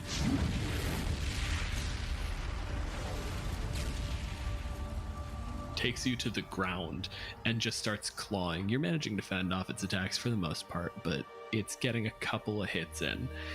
And it's just generally in your way. It's not quite the Revenant yet. Mask sees this, wheels around, he goes to take a swing, but you are directing a tide, not an army. Right. They're not fighting like soldiers, they're just swarming and killing. So there are like driders surging in front of him until it gets to the point where he can't quite get to you. So he just turns and hacks at the thing next to him. Any sort of finesse is just abandoned. It's just, I need to get over there. If she dies, I'm fucked here. Pivot, the thing sort of swings overhand at him, and he just grabs that arm, uses it to get right up into its grasp, and then takes that dagger and just starts shivving it. It's a good 6 or 7 stabs before the thing really goes limp, and using the blade just under its ribs, he lifts it and just throws it back into the mob to kind of try to create a hole for himself. As he's coming down off this thing's neck, I would extend my arm for the blade. Let's see if he'll hand it to me so that on my attack, I can use it. Roll me Persuade. 14 plus 10 is 24. This thing swings at you, you get the short sword up. The way it hits the pommel of the sword with enough force to kind of slam it down into the ground, dug in like 4 inches. Into stone. Yeah. You just sort of reach out. He sees kind of not a great situation for you, and he just flings the dagger across. It is one of those throws that either he's very confident in your athletic prowess and knows that you will catch this, or maybe you're not so good at catching things, and he's just going to kill you and take your divinity instead. So Loth rarely takes head-on action. She looks at what's around her, what people are saying, what people are doing, and she just gives a little push here and there, a little change of direction. She just takes in everything around her and then corrupts it. So when this knife is coming for her, a little faster and a little harder than it should have been thrown, she just steps to the side, doesn't get in its way. She would never. She just casually guides it along, gives it an extra little push until it embeds in this creature she's facing. I want you to roll me a... Acrobatics? Yeah, I think acrobatics is more appropriate than athletics in this point. It is a dexterity thing. I do want you to fail because I think that'd be funny. That would be very funny. 18 plus 16 is going to be 30-fucking-4. Yeah, you have advantage on this attack. Okay, excellent. Then I'm going to roll to attack with... And so am I attacking with this blade then? Yes. He threw it, and you're just redirecting it into the enemy. Perfect. Okay, my first roll is a 17, so that's a 29. My second roll is 12. So yeah, 17 plus 12 is 29. It's not even that sort of subtle redirection. We see it like that because, you know, the slow motion where you're observing it and there's the trajectory and you kind of slowly push it. And then we flash back half a second and watch that at full speed. The dagger comes sailing in and it almost looks like just with the tip of your fingers, you stab the side of the blade and it just shifts and it curves into the monster. I want you to roll your damage so you get whatever your standard damage is. Right. Plus 3d6 necrotic. Also, it's a dagger, so d4. That's going to be 26 points of damage. I couldn't put my psychic blades on that because I was tapped it. It curves and it just plants itself between 2 ribs. It's not enough to kill the thing. It's enough to create a gap, a space for you to operate in. Shoulder forward into this thing, kind of push it back a little bit, then with the other hand, grab the dagger, give it a little yank and a flourish, quick spin around. You're now in a nice open space. You can move, you can make other things move, you can pull them into the space, you can stab them. There's a lot of things you can do with open space. It's never a good thing to give you space. Is the thing that tackled me dead? That's the most important question I have right now. No. I have another attack and a bonus action. And what I would like to do is as I twirl out of it with the blade, I'd like to continue that circle and slash it again. Okay, give me that roll. A 6 plus 12 is 18. An 18 isn't gonna hit. Oh my God, I missed. Okay, so she misses and then she falls of that with one more spin. And with her bonus action, she's just gonna monk kick it. And that's going to be a 10 plus 13 is 23. Okay, 23 hits. And that is going to do Just 2 plus 4. So that does 6 points of damage. And that's really just to get her AC up 2 points, because whenever she does a martial arts thing in her combat move, her AC goes up by 2 points. That's really just for that. And I mean, it is a defensive move because it's exactly that. It's stab him to get him back, shoulder to get him back, spin to push him back. And once he's off balance, you just kick it. Yep. Right directly over that wound. And that's just does like kind of a flip kick. It ends up boom, just kind of like back to back with Mask as soon as she's done. Your sword is still planted in the stone. Right, which is fine, but I'm also going to, like, now that I'm back next to Mask, like, her last thing will be to pass the dagger back to him. Okay. So then he has it on his round. Okay, fantastic. So your AC is well over 17 by this point. Yeah, now I'm at 20. So Mask is basically going to take a hit. The entire time you're kind of doing this dance, he is trying to fend things off. He is not a martial artist. He is a thief and a sneaky little fuck. Right now, things are swiping at him with claws. They're people. They're just different types of people, Dylan. Different motivations. Some of them are direct manifestations of a combination of evil and chaos, so they're less like people. No. In the US, we also call them people. Just like corporations are people, those things are also people, Dylan. So these things are swinging in at him, and he's doing his best, but he's like now throwing punches. Like I said, he's not a martial artist. This is a boxer's stance. Yeah. And unfortunately, the way a boxer deals with a lot of hits is just taking them. So Mask is taking 17 points of damage as basically some claws rake across his forearms. But he's keeping him back from, the really bleedy bits. Assuming he has those. Like, we're not 100% sure yet, but yeah. You've dealt with a lot of gods, and the thing you've found out is there's variability in whether they bleed or not, but the bits that elicit the effect are always the same. Right. Stabbing someone through the eye doesn't even matter if they're made of fire. Still bad. Fair enough. You slip that dagger into his hand, and it's like a grab over the shoulder. He goes to stab this monster in the face. Excellent. He rolls a natural 1. Oh, that's unfortunate. Well, it is a hard thing to hold, and we are in hell. He's a little off his game, but that's a bummer. That's a bad time. Oh, hold up. So because it's the closest thing you have to a God of Thieves, I've been running him off of God of Sports. That makes sense. Who is basically just Sportsmaster. Rolls all weapon attacks, dexterity, and constitution saving throws with advantage. Yep. A 15 is better. A 15 is much better. So he comes in, and there's that motion to kind of swat the arm back, and it connects. It catches him on the forearm, and he just lets the dagger drop, catches it lower, and just stabs up into the other arm that was coming around to claw at his face. That's nice. I like that. It's not bad. Make a good team. She actually kind of whispers that, like, loud enough for him to hear it. We make a good team. Because sometimes she just says things she's thinking out loud.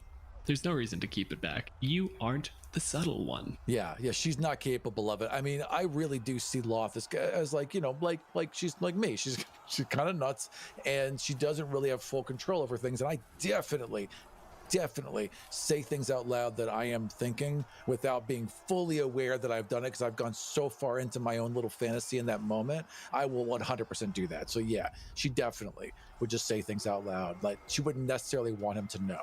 Yeah. She was thinking.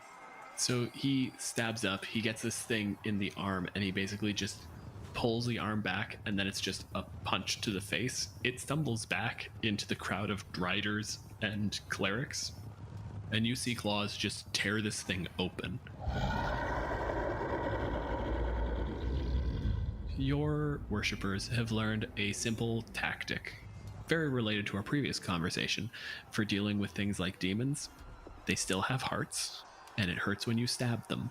So what the driders do is they tear the thing's chest open, and then one of your clerics just jumps in, holds on to one of the exposed ribs, and just starts prison shanking the heart. That's great. Until the thing falls over with one of your clerics in the chest cavity. Did I teach them that, or they just come up with this on their own? Everything they do is with your inspiration.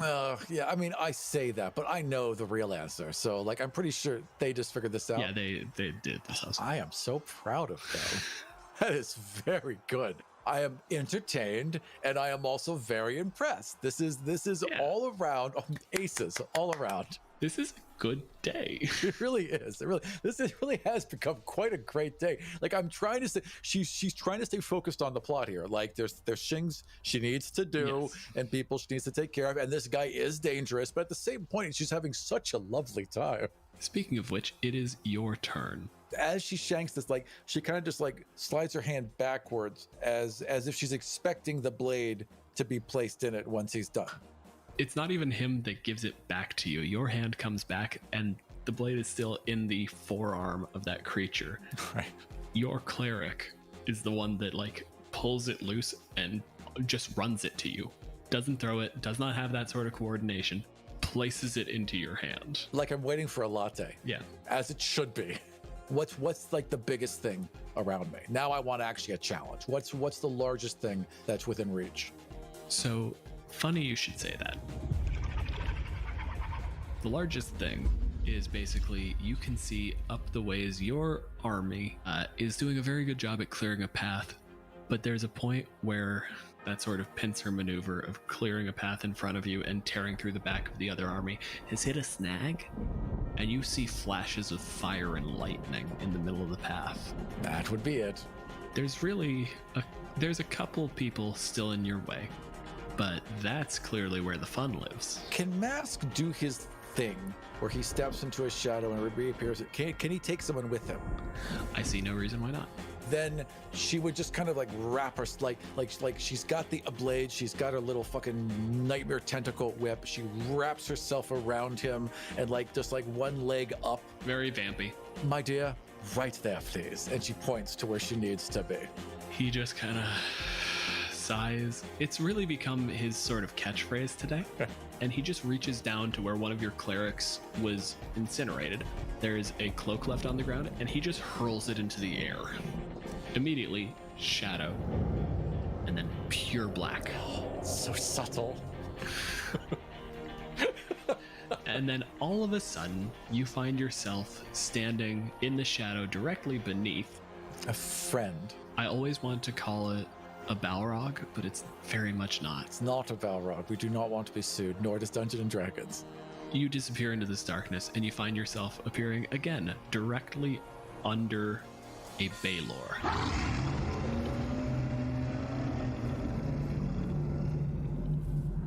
This thing is tearing through Driders, ripping apart clerics. They're trying to throw divine magic against it, and it's just sizzling out before it even reaches the creature. It's got a tremendous longsword that's just crackling with electricity, and it just shoves it through the cleric. How tall is this thing? It's huge, so that I believe would be like 16 feet. So I don't know if this is real D&D rules, but one of my favorite things, I think it was in either the Pathfinder or the 3.5 monster manual, was it just made it so that every size category is just a factor of 2. So like a regular person is about 6 feet tall. Right. Couple inches here or there, but whatever. That's medium. Yeah. A large creature is about 12 feet tall. That is sensible. Okay, so then a Baylor would be like 20 to 30 feet tall. I like that. I like that quite a lot. That does make a lot of sense. It also works out really well because that makes a halfling about 3 feet tall. It does. And it makes a tiny creature about 1.5 feet. About 1.5 feet tall, which is about the size of a cat. Yeah. Yeah, that works. It really that works. all works out pretty great. cleanly. Yeah. All right, So excellent. yeah, we're looking at like 20 or 30 feet tall. Right, so big fucker. You are well under it. All right, then, so it just ran through one of my priests. Yes. Okay, so I would sprint up to, it just stabbed through, and then I expect the hand to be drawn back. So I'm sprinting up to where that is, and like giving a kind of like, go in peace and death. You'll give her a little last rites, right? And then whipping the arm with this tentacle rod, so that when he brings his arm back, the momentum will carry me up and over him, and then let go at the right minute and just come down on like his face or the back of his neck with this blade, using momentum and gravity to just cut him open. So I want the obvious combination. Acrobatics. So the way we're going to roll this is because setting DCs for this shit is Stupid. insane. Right. So what I'm going to do instead is I'm literally just going to attack you, and that's going to be your DC. Nice. Okay. Then my acrobatics is going to be a 12 plus 16 is 28. Okay. And the attack roll is a 26. So, like, he pulls back and he notices the mass, and you just see him swing with the other arm. But to do that, he has to pull the other arm further back, and that's the thing that just whips you up. You can make your attack roll now. So I'm a little higher. Like I didn't expect to be quite this high, so I can like eye him out. Does he look up at me? Is he following me? So it doesn't. It swings at you with the other hand holding a flaming whip. It just drags across the ground. You see it take out one or two people just accidentally. And it notices Mask. So he's actually in the process of trying to, like, not even cut, just the fist holding the longsword, just slamming that fist down on top of Mask. Oh, that's a problem. Okay, well, I should probably help. So I'm just going to go straight for the neck then, and just like much like a pirate would slide down a sail, just plant it in his flesh and just cut as long and deep as I possibly can. Okay, give me that attack roll. All right. 16 plus 12 is also 28. 28's gonna hit. Does it count as a sneak attack? Yeah, Mask is in 5 feet of him. All right, good deal. You are 2 people fighting a challenge 19 monster. Yes, you get your sneak attack. So that is going to be 41 points of damage total. So this is the second time I've really dug this blade into something, and it's being dug into rather powerful creatures. So how does that healing juice, how does that work? How does that get from the knife and into me? The way this works is basically any injury you do, it is still skimming off the top, basically. Right. So that 3d6, whatever value that is basically stored as charge. Right. And you can use it to heal. Interesting. I could do that? Like, do I understand that? Yes. So the trick is basically thievery is a subdomain of chaos. Right. So it's all still basically, when it happens, it's a little foreign. It's using the stuff you do in a way that you're not used to, but you can still trace those threads really easily. Okay, excellent. Well, I'm not wounded yet, and I have no real impetus to heal Mask, so I'm not going to heal him. So yeah, I get it, but she's amused by it, and then she will follow up with her second attack, and then her ninja shit. That's a 9 plus 12 is a 21. 21 is going to hit still. All right, and then with her ninja kick is going to be 8 plus 10 is 18. That's not going to hit. All right, then just with the sword again. Yeah. And no sneak attack this time, just that. And that's going to be an extra 9 points of damage as they Look cut at again. you, fancy, doing 9 damage. And also this. You ride that thing like down its back, just sliding down. You can see a little bit of bone. The bone is crackling with just energy. This thing is manifest element. It's just evil, chaos, fire, lightning made body. So its bones are not particularly material, but you can see them. Right. You hit the ground and it like rears up, and you take that opportunity to just slash across the back of its leg.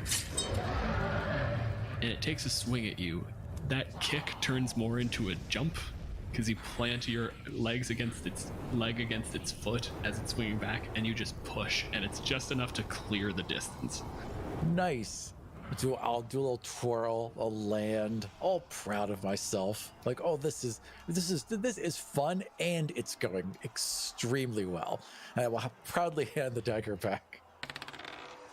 Does a 24 hit your AC? 24 definitely hits me. Yes, absolutely. So you kind of like do that little flip backwards, go to hand the thing off to Mask, and there is suddenly just searing heat. Ooh. 22 points of fire damage. And I need you to make a strength save. Oh dear. Oh dear. Strength saves are not my good. Ooh, 4 plus 1 is 5. Yeah, so you're immediately yanked about 10 feet towards this thing. She just landed a couple blows and she's all, well, I've done very... Whoa! Yeah. Ow, okay. But I still have the blade? Yeah, it's still in your hand. Good. Turns out I'm going to need that healing energy. Yeah. After all. So it yanks you forwards. You actually like land and roll, Parkour. coming up kind of at this thing's feet. It's towering over you. As previously mentioned, a good 15 to 20 feet taller than you are. I did kind of get its attention. That's fair. It looms. It smiles. Let me pick a name for you. Oh, a name would be great. I'd like to know who I killed. It smiles, and then it's got that very, very deep, very, very rumbling voice. I'll get a promotion for your head, Dark Mother. And it just raises the longsword up. It tries to slam it into the ground with you between the sword and the ground. He made it so personal. It's so much more fun now. All right. Okay. So I don't want that. I would like to not be between this and the ground. I would like to scamper off to either direction, whichever seems most convenient. How's a 21 do? 21 hit my AC? Definitely hits my AC. Unfortunately, just like it's. I have AC of 20, so it's like fucking just. That sucks. 3d8 plus 8. It's okay. Plus 3d8 fire, or 3d8 lightning. So that's going to be 41 points of damage. Up to this point, you've moved like a 20th level character. This is the first point where you've moved like a god. Right. This sword comes down and you get that shard up, and you're relying entirely on the fact that this thing is divine, and you just brace against it. Your feet crack the stone beneath you. You are driven down an inch. You barely manage to hold it together, but it's the lightning that's crackling off of this that still burns your skin. It's Mask's turn. Mask does not have a weapon on him. Does not. Well, I mean, my sword is over there, and it's quite a good sword. Way over there, yes. We're gonna try some risky business. Mask runs over. This thing has swung down, and he jumps and drop kicks it in the wrist. Nice. 6 plus 6 damage, so he does 12 points of damage to it. The Baylor is going to make a strength save. Oh, he's going for a disarm? Fuck yeah, Mask. Get him. Mask drop kicks this thing in the wrist. Its sword clatters to the ground. Ah, damn, he's so good. He lands in a roll and just with both hands hefts what is effectively for him a great sword. He comes to his feet and he's carrying it around like goddamn monster hunter. Nice, like Cloud. Yeah. I gotta say, it's gonna be a shame to kill him. I really starting to like this guy.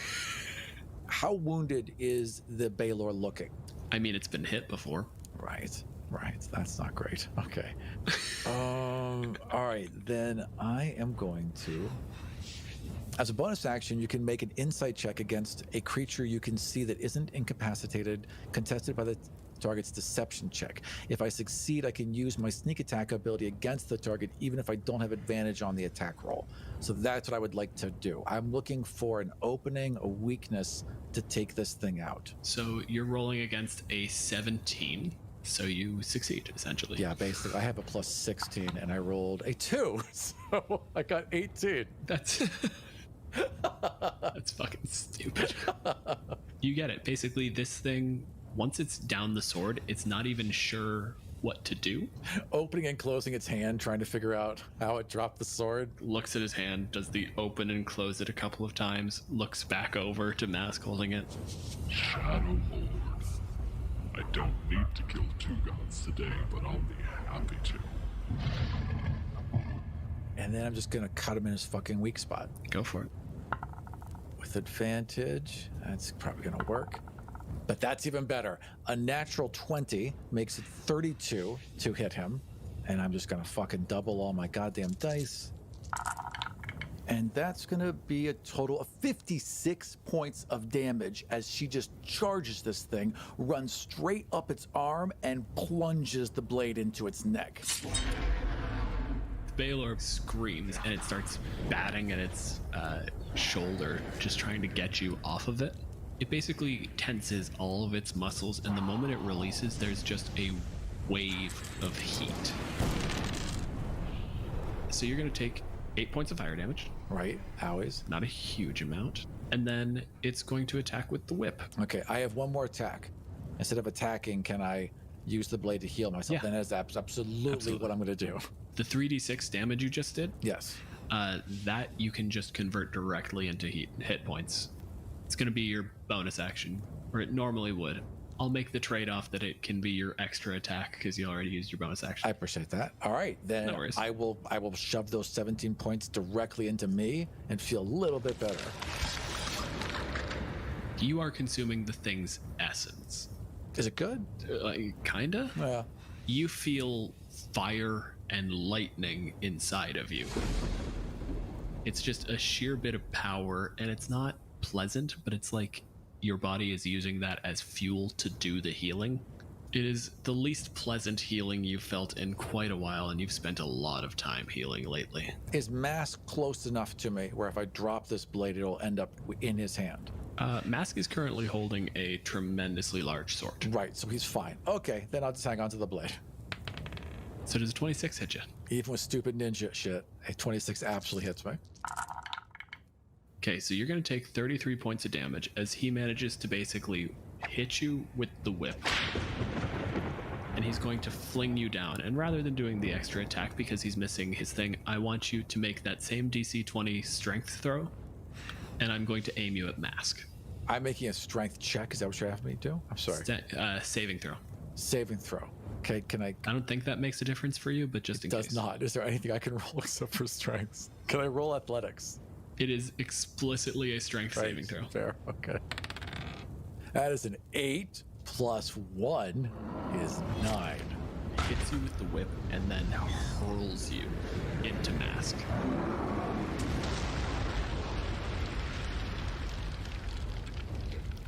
Ow, I'm hurt. I don't know about Mask, but I'm pretty beat up. Mask has deflect missile. And strictly speaking, I am using you as a ranged attack, so I'm going to give it to him because it's funnier that way. A d8 plus his divinity score is well over the 10 damage you would have taken. Nice. So Mask basically just takes this sword and just shifts it a little bit to brace against it. With the other arm kind of catches you and slides back. The sword leaves a gash about 3 feet long in the stone as you slide backwards. Awesome. But he basically just rolls you off to the side after that. Neat. Very cool. There's that moment where you're in nearly any other story, like this would be the romantic, oh, my hero. No, he just rolls you off to the side. Doesn't quite drop you, No. but puts you down. Right. And then he just spins with that sword. 25 is going to hit, slams it into this thing's side. Resists the lightning damage pretty well. And then it's going to have to make... It's been trash on its saves. He just sweeps its legs out. Wow. Knocks the thing fully on its ass. Wow, that is a good sword. He's almost swinging it just with the sheer momentum and the weight of it, just spinning in a circle, and catches it behind the knees. Takes the thing to the ground. The wings hit the ground. It looks like those probably hurt a lot. Excellent. And he doesn't even hit it like to cut. He takes the flat of the thing as it's trying to stand up and just slams it into the thing's chest to force it back onto the ground. It is your turn. Great.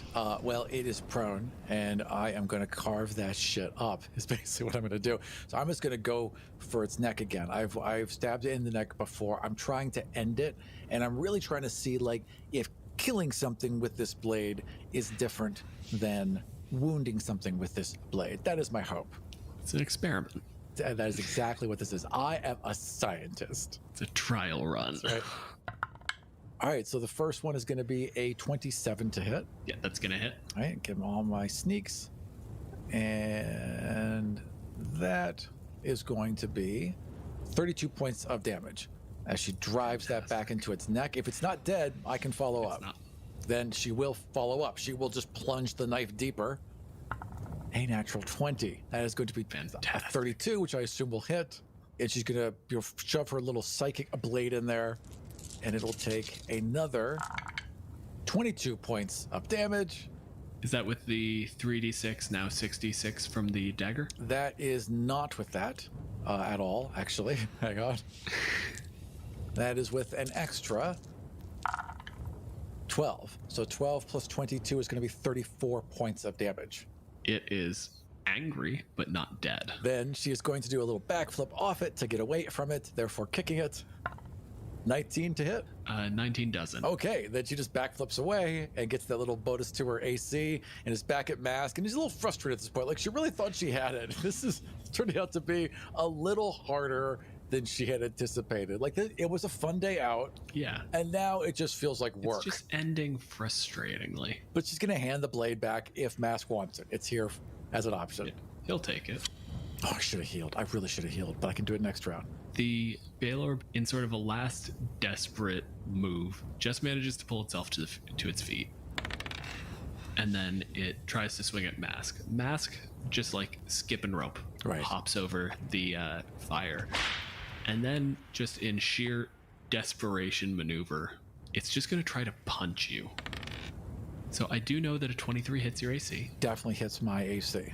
You're going to take 9 points of damage from approximately 5 foot wide fist.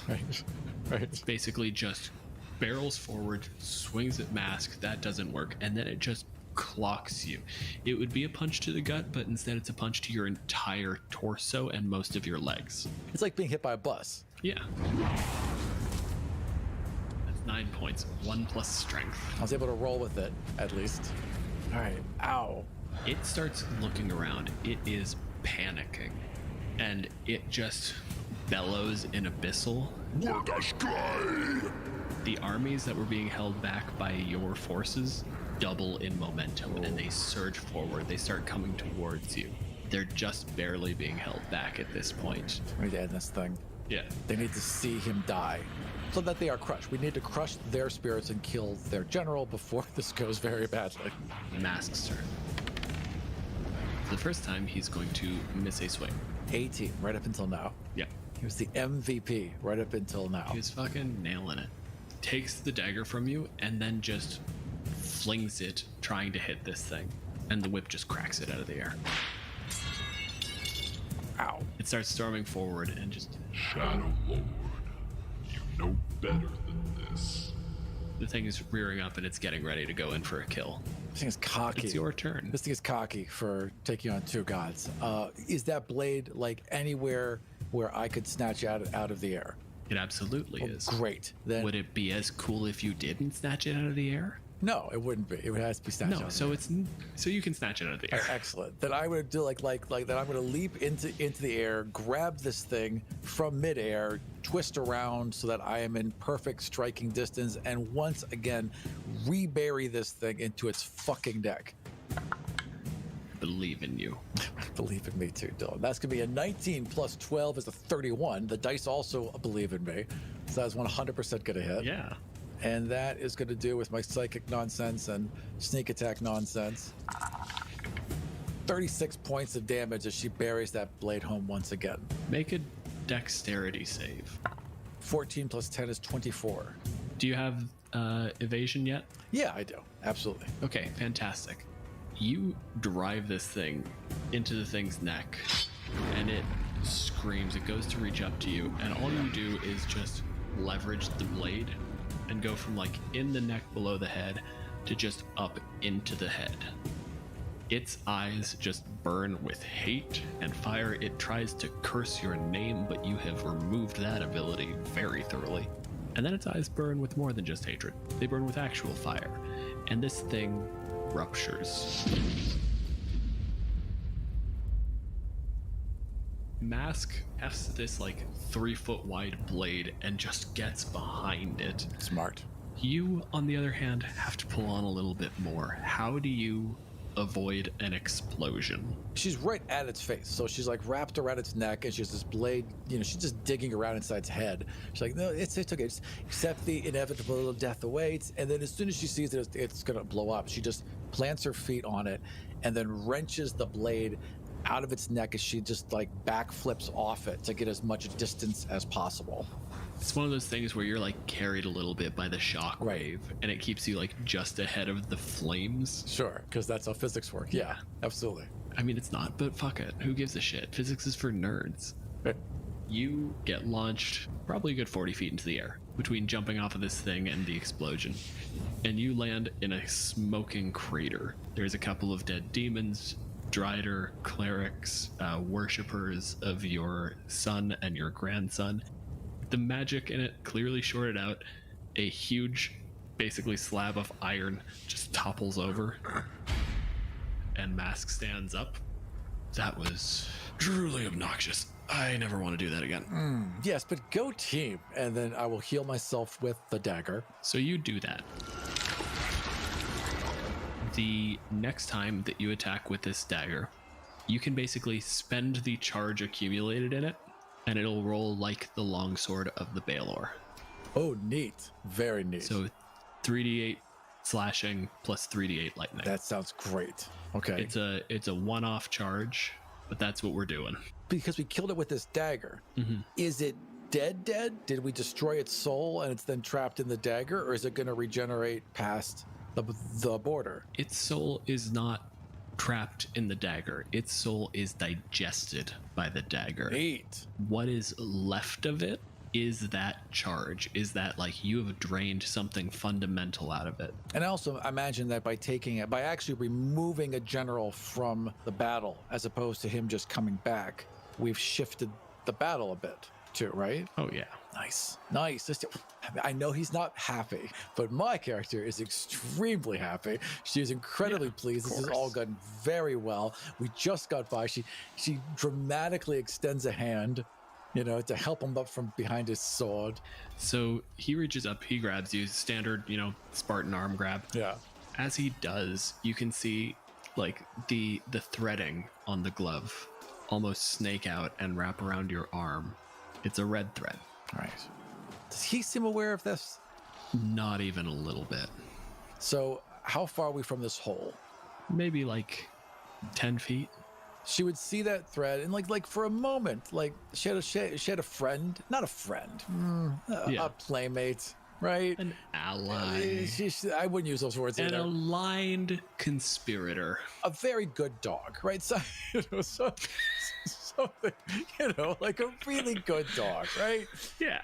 But she realizes that, it's impossible, that what she's been trying to cut away, what she's been trying to remove, what she's been trying to get free from. And she looks around. It's not just him. These red threads are everywhere. They are tying this whole place down. Everything she's built, everything that she's done has been... It's like an infestation of worms. You can see it wrapping around.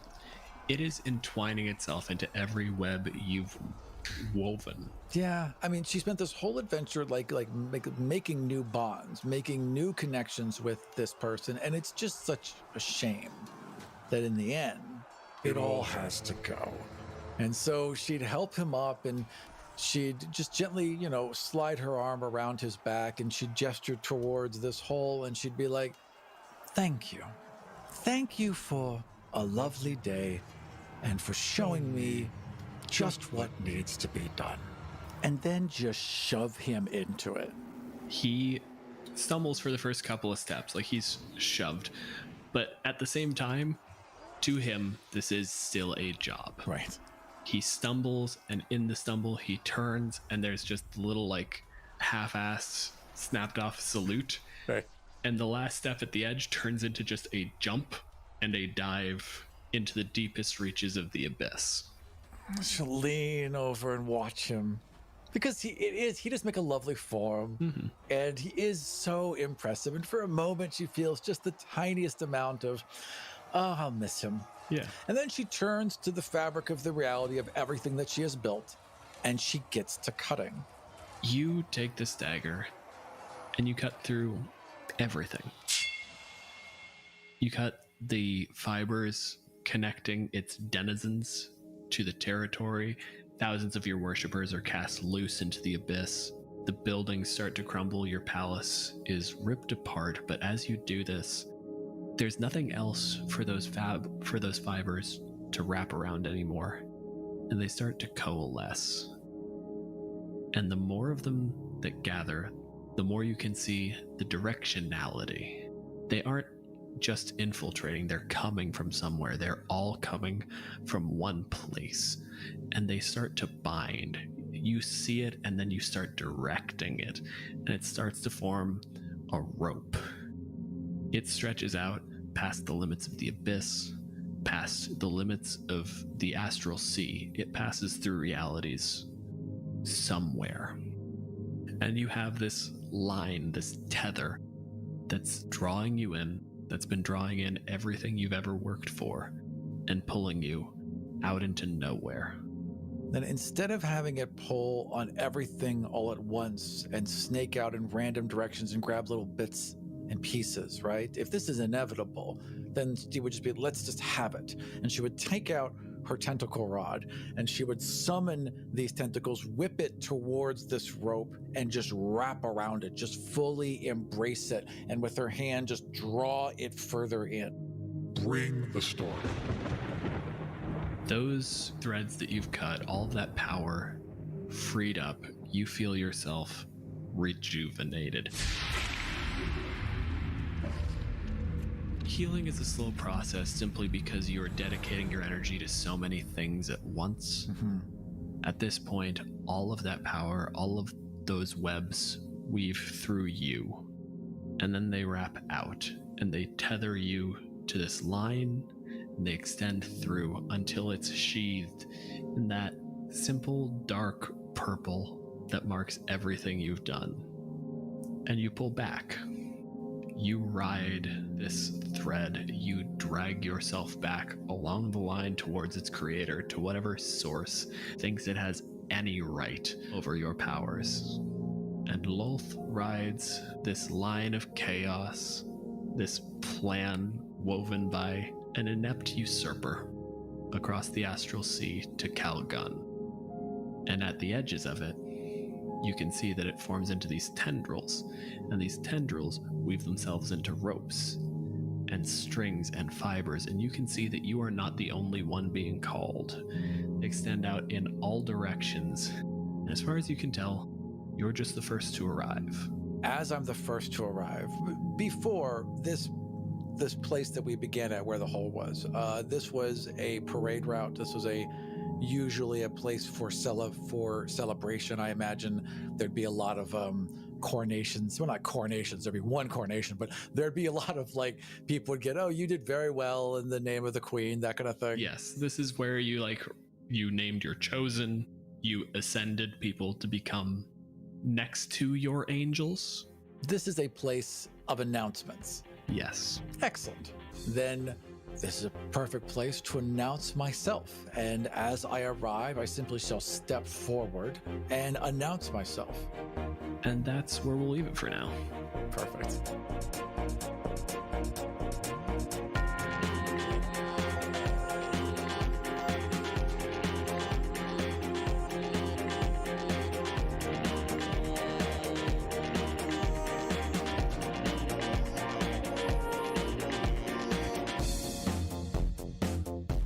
Thank you for joining us for Godsfall Season 6, Episode 9, Let Chaos Reign, Part 2. To listen to the next episode of Godsfall right now, check out patreon.com/Godsfall. Want to watch us play live? Check out our streaming campaign, Godsfall Escape the Union, on twitch.tv/Godsfall, or catch replays on youtube.com/Godsfall. And we'll see you next time in the world of the Five Kingdoms.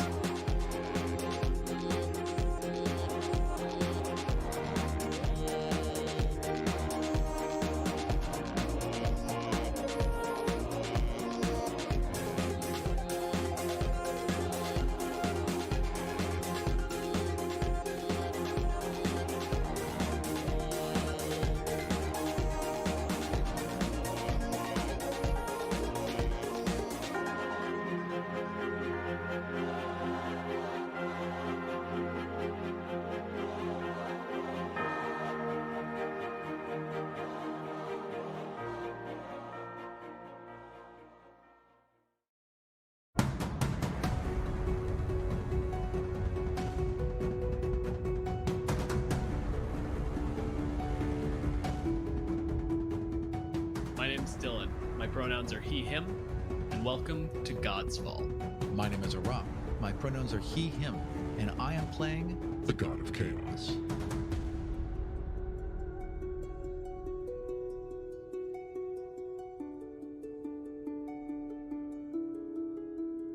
When we last left, you were floating through space on a little excised chunk of the demon web pits, your realm from the abyss.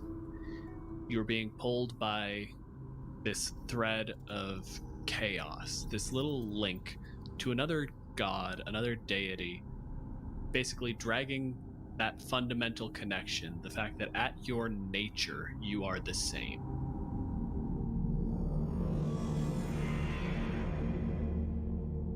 You've been drifting through the astral realm for days. You can see as you get closer and those lines all converge on a singular point, you can see how many calls have been put out.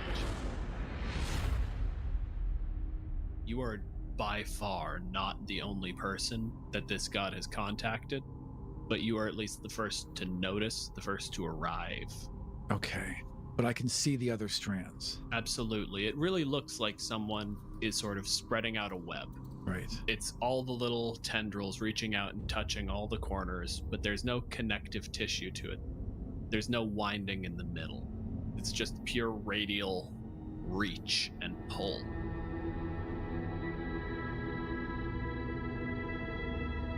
Interesting. But as we get closer to the center then, those lines would converge, right? You pass into this area. It's a strange world.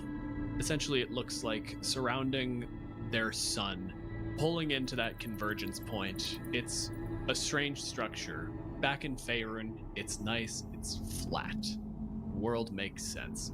This seems like a series of rocks. There are 10 planets orbiting this sun, and one of them is that focal point where everything's being dragged in.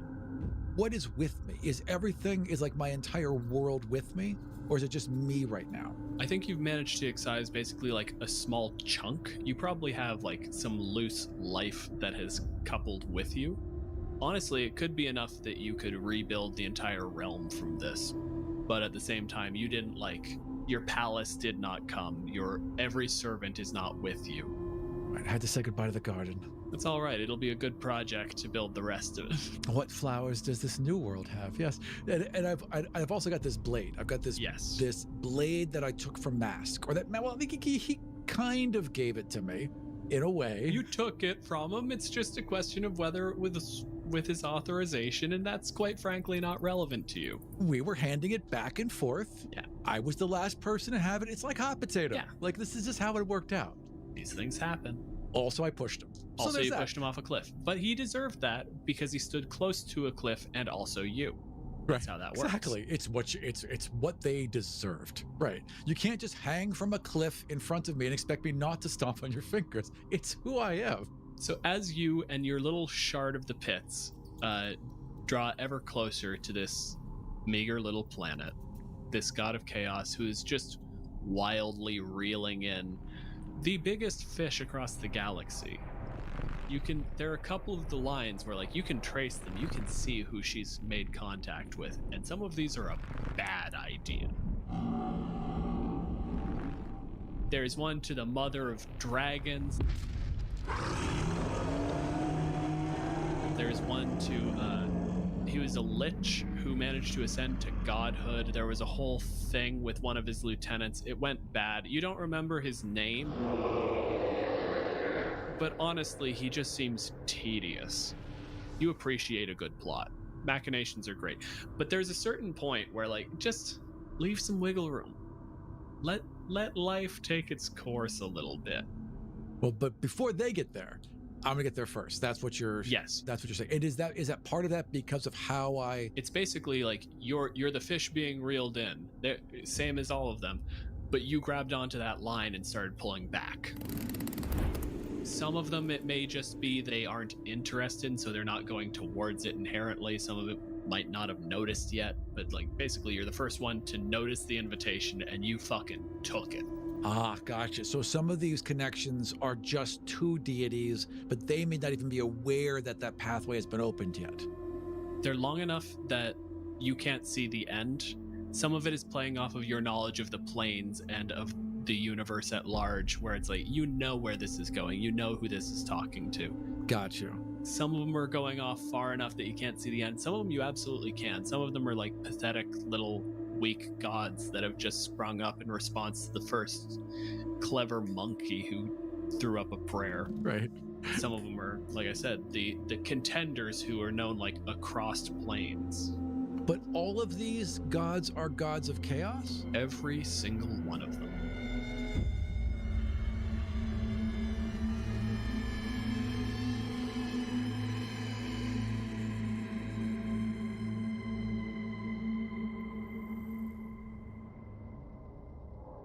The opportunity for us all to converge in a single point, and I am assuming what is the multiverse, is presented to us. I'm just the first one to get there. Like I said, you're following that line straight back. Some of them are slack, some of them like are actually being reeled in to keep this sort of like fishing line analogy running far too long.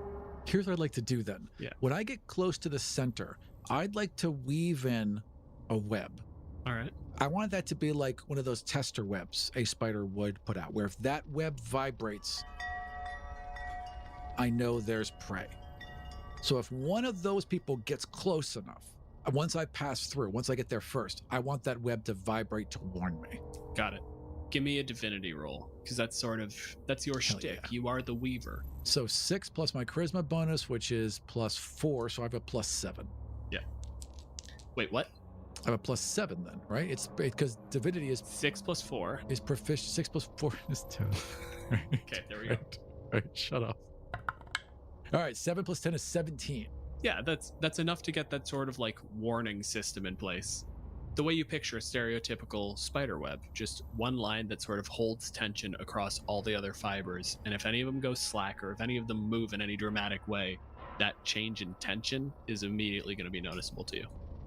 As you sort of draw in closer, entering into atmosphere, getting closer to the point where you can see that like this focal point, it's so melodramatic and so stereotypical. It's at the top of some tower in the middle of some huge field. If you didn't know it was deific, you would have thrown this up to a standard issue wizard reaching beyond their station. But the thing that really calls your attention is that you can see moving across the skyline is a secondary building. There's this huge golden pyramid that seems to just be on a straight collision course with that tower. Assuming that it like can't slow down or anything, maybe someone's flying in, it can't stop. You would assume if a pyramid was passing through the air that it would have some sort of guidance behind it, that someone was willing this to happen, right? You've been dragged across the multiverse and you've seen some things that would imply that every now and then pyramids go places. Could just be a pyramid that got launched into the air perfectly. It could happen. Wizards make bad choices. Will I get there before the pyramid does? You're pretty confident you could. Then I will do whatever I can to usher my arrival quicker. The thing connecting you is, like I said, that fundamental fiber of being, and it's just leaning into the chaos and letting that draw you closer. And you accelerate. As you get close enough to start just tapping that web and seeing what's going on, you can see a woman standing at two massive golden fists embedded with gems, a location just loaded down in power. The only way you could imagine getting this much amass is like the sacrifice of gods. Dozens of at least demigods over and over again in sacrifice to feed this sort of power. And you see this woman just reaching out. The power is radiating out from those fists through her. You can see it's got this like purple pink quality, like the astral sea itself, just magic flowing through her and then getting this reddish tint as it flows out from her to reach out to every god of chaos of any scale imaginable across the multiverse. So she's definitely doing this on purpose. That's good to know. In proximity to her, am I just seeing this as a vision, or have I like stepped into a room? Like, where am I right now? Where do you want to be? Because the way I was envisioning this at the moment is legitimately like tapping the connection.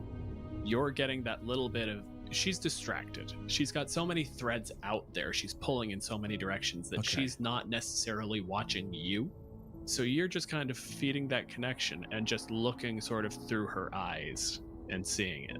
You're far enough out that you could basically change course if you want to, I'm envisioning that she's been being pulled through the astral realm. So this pink and purple cloud-like thick atmosphere swirl of the astral realm has surrounded her. All these floating giant jellyfish and these different creatures until she hits this large cloud bank that just envelops her. And as she breaks through that, the world of Calgun arrives in front of her and she begins to descend towards it, but she's still part of whatever she's brought along with her. It's still kind of like creating drag. It's still kind of holding her back a little bit. So once she understands what she's facing and once she understands both the opportunity and some of the dangers that are present here, I think she would just abandon everything that got her here, just step off of it, launch herself into the air to descend even faster, and then that thing that spiders do when they want to float, where they like leave a little trail of silk and just alight into that room.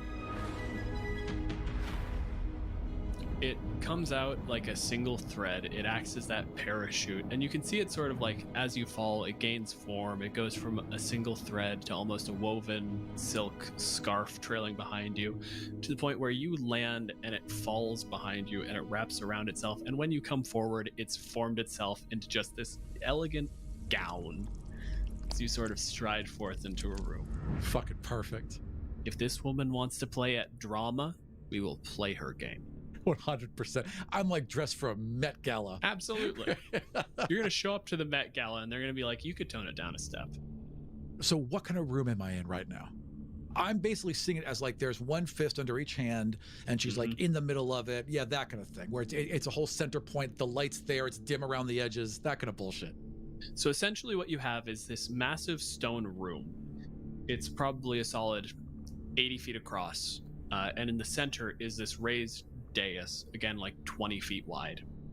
The stairs coming up from one side, you can see where, like, at the far side of the room, there are the stairs leading down further into the tower, with these two tremendous golden fists under each hand as she's drawing that power up and sending it back out.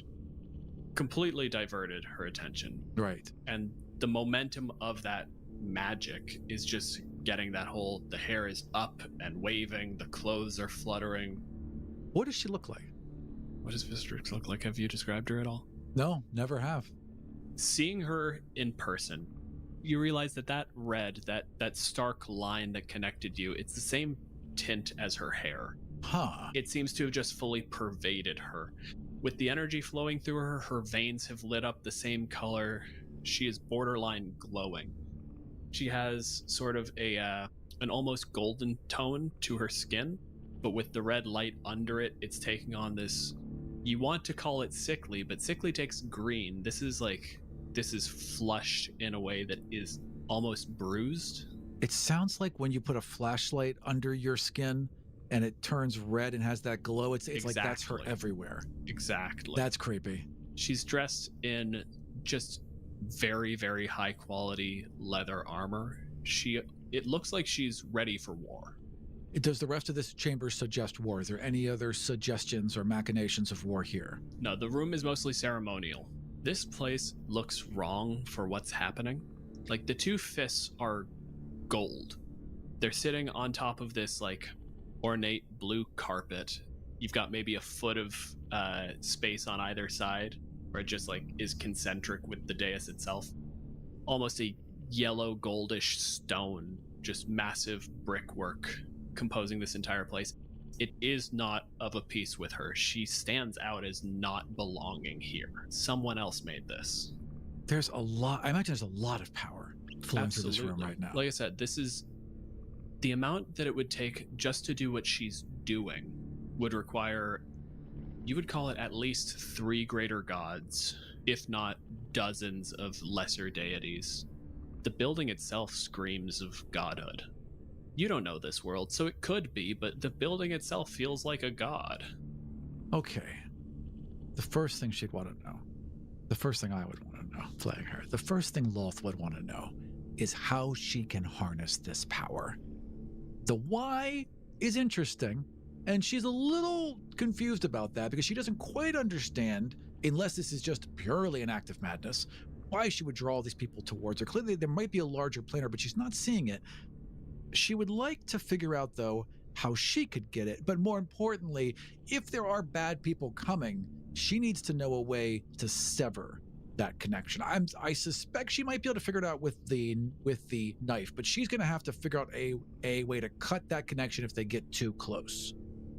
The thing that you're noticing is essentially magic here is not like the weave. Okay. It's not quite as tightly bound. It's a lot more ambient. It's still working in threads. You still could imagine how every spell you've ever cast, you would put it together out of this network. But you can immediately see that, like, the power in this is sort of free flowing. You could tap into it by reaching out and grabbing it. You could, like, you can feel her in a way that, like, you were standing next to Mask not more than a few days ago, and you couldn't feel him the way you can feel her power. You know that if you just focused, you could reach out and you could touch the power of her, of this building, of whatever other gods are out there, and you could work with it. If this building's power is ambient enough, if it's sort of acting as a battery, then all you would have to do is channel it. If there's a will behind it, you would have to fight it. You would have to take control. Right, and I can't test that probably without alerting her. As for those threads, they're not real magic. They're not of this world. They're something she is generating. So strictly speaking, if you want those severed. How much, is there any indication of how close that pyramid is? How much time do I have? You sort of reach out. You feel echoes. You know this force. That is Tyr, that is Helm, that is someone with a big sword and an impenetrable suit of one of those pieces of shit.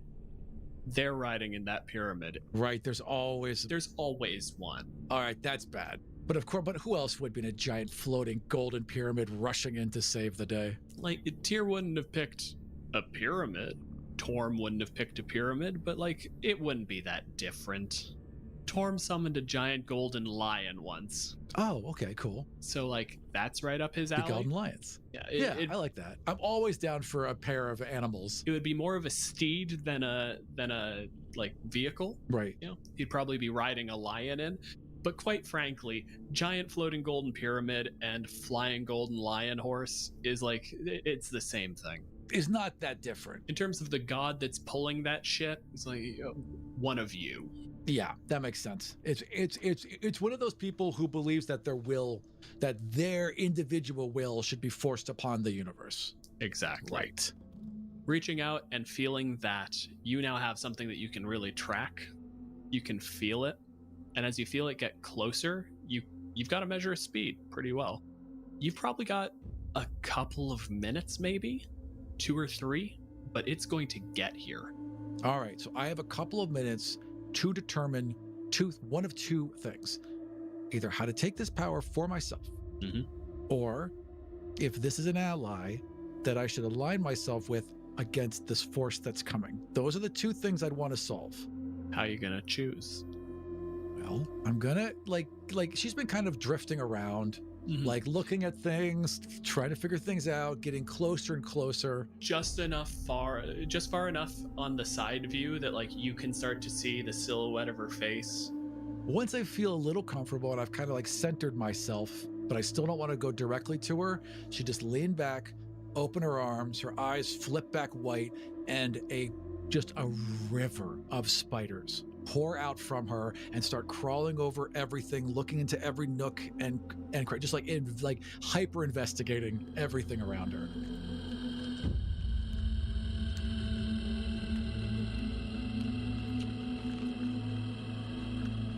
Absolutely. It's terrifying. It looks like shadow until the light in the room glints off of them and you see that little bit of chitin, whatever. Chitin, yeah. Yeah, until you see that little glint of chitin and you see the hairs on the larger ones as they fucking cascade. They overwhelm that carpet. They take through the stonework until you have just the lightest, the barest thread web woven over every surface. Yeah. Invisible. Not noticeable if you're not looking for it. And you see that she is gone. She is blind to the world. You would have to get her attention to pull her out of this. But if I'm going to get her attention, I want to make sure that I have the power. So before I get her attention, I'd like my spiders to do one more thing. I'd like them to weave her into a cocoon. Just the face open. Give me another divinity for this, because you're going to have to kind of overpower another chaos god. All right, that's going to be... my rolls aren't that great today. 11 plus 10 is 21. I rolled a 5.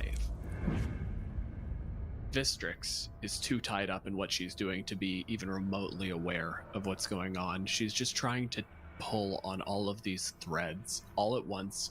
There are too many of them to possibly keep track of. So when your spiders start to get close, you see one of them just sort of take a little walk up a thread of chaos, and the plan morphs. And you just take that slightly slack cord. One of these gods hasn't started moving yet. It's basically just a loose attachment, and it just loops it. And then another one gets pulled, and another, until you create this tangled mess around her where she's pulling on it and just tying herself into this nested cacophony of just madness and raw deific energy. She doesn't even know she's trapped. The only way she could stop this is to fully let go, and there's no reason why she would. That's just perfect. I love that so much. Okay, so once that's done, what is the biggest bad about to get here that would be a concern to me? Probably that god of law or something. Yeah. The god of buzzkills. Definitely the pyramid god's a problem. Yeah. Right? That's definitely a problem, but that's not a direct threat, right? She's not pulling him and he's just coming. Yeah, fair enough. What is the most dangerous threat that's near? Like, what's the closest threat there? Basically, right now, you're not too worried. The one you're worried about is the Lich. He's the one that's most likely to take interest in it, but at the same time, anyone you're concerned of in terms of power is strong enough that even if she focused and yanked, they could resist the pull. They would not come until they wanted to. Right. Then I'm going to wake her up. And I'm going to wake her up with my knowledge of that particular Lich. And I'm just going to just kind of touch that thread, attach my own knowledge to it, and then dragging that thread, just boop her right on the forehead. Just boom, right there. Okay, so what are you trying to pull off here? I'm basically trying to wake her the fuck up by taking something she's pulling on and then feeding my own thoughts and psychic energy into it, right? Okay, and just to kind of jolt her with that to wake her up. You play basically the most jarring moment you can think of. A Lich Lord at the head of a massive army, just screaming orders, throwing fire and lightning everywhere, raining pure, unadulterated hate down on something that deserves every moment of it. And then there's this flash of steel and wings unfurling behind him. You see the arm go up, you see the sword pass through the arm, and at that point her eyes roll back and she's just jolted into awareness. Oh, and you're the first one here. I would have liked to prepare things a little bit more. She sort of reaches out and she feels the connections a little bit. She's like, there.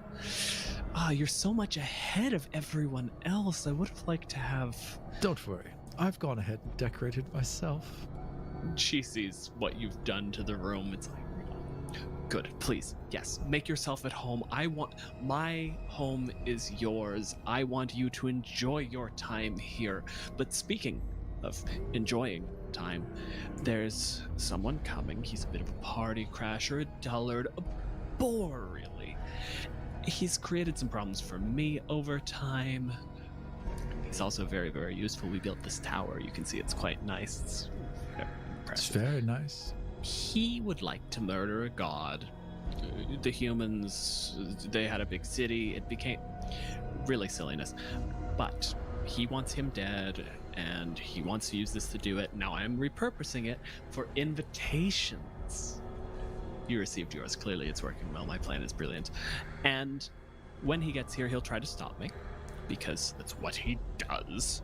There's a difficulty in the power dynamic here. I don't know what it's like on your world. Maybe it's beautiful, maybe it's glorious. Probably get the same sort of problems I do. Maybe you enjoy yourself more. I really couldn't tell you. But any given god fighting another god, it's a toss-up. You know, who wins the fight? Maybe I have a good day. Maybe you have a good day. Maybe you trip. Maybe I stab you in the throat. Who knows? But any two gods, you could team up. You could stab another god to death quite easily.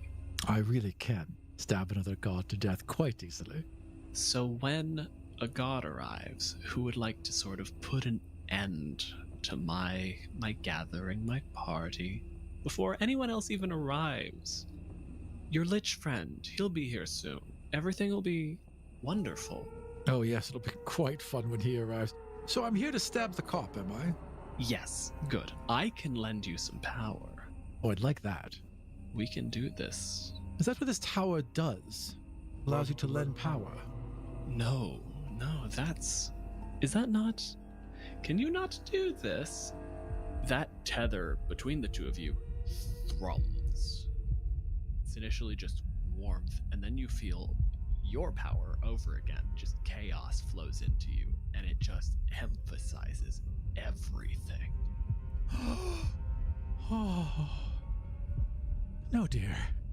No. We cannot do that. I imagine the first time you're in a bridge, that must feel amazing. No, and you've been through this before. Like, you were, Right. You know, you were a god of the elves. You were cast out for trying to betray and murder your husband, also a cop. Right, fuck him. You were a demon for a while, and then you had to re-seize your divinity, and then you weren't a god, and then you were a god, and then you weren't a god. You know, but every time that power has changed hands, it's been forcible. Yeah. Either like you've stolen it from someone, or you've found a way to infuse yourself with more power. It's been ripping things into you. This is like pure and calm. It's just coming into you. Oh, it's power given as a gift. Yeah, that's new. And she can see like that moment where it's just lighting up your eyes. We call them a bridge. It's a cutesy little name. It doesn't really matter. I can share my power with you. And this is our grand battery. We've just accumulated so much divine power that we could then share. I'm the center point. It all flows through me. And I can share it with you, and then when Baros arrives, his name is Baros, again, very boring, it doesn't really matter that much, you can kill him. And then we can kill the rest of them, and then it'll be our little party. Yes, our little party. We shall kill this one, and then you and I will do all the planning. Let's do that. Give me this power, and I shall murder your friend. And then it's just stronger. That little bit, like the injuries from before when you fought the Baelor, whatever little remnants of it, just destroyed.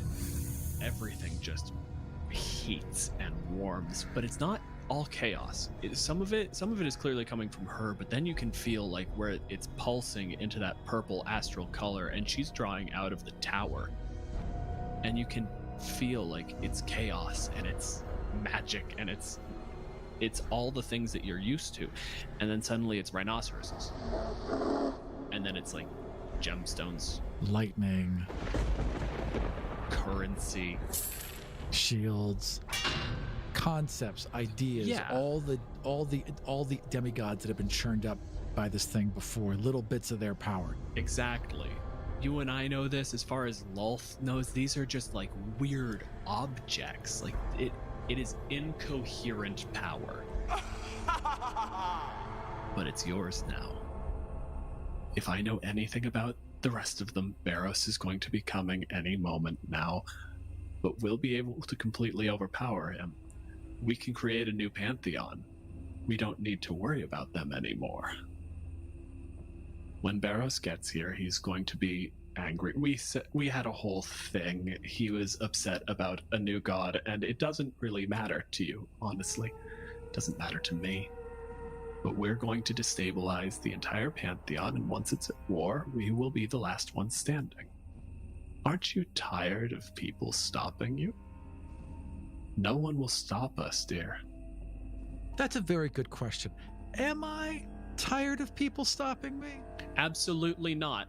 That was the fundamental thing we established right off the bat, was someone opposing you was the most interesting thing to happen in centuries, and someone nearly killing you was the most fun you've had possibly in your life. Right, exactly. Like, since Coralon threw you out, that was the most interesting thing that's ever happened.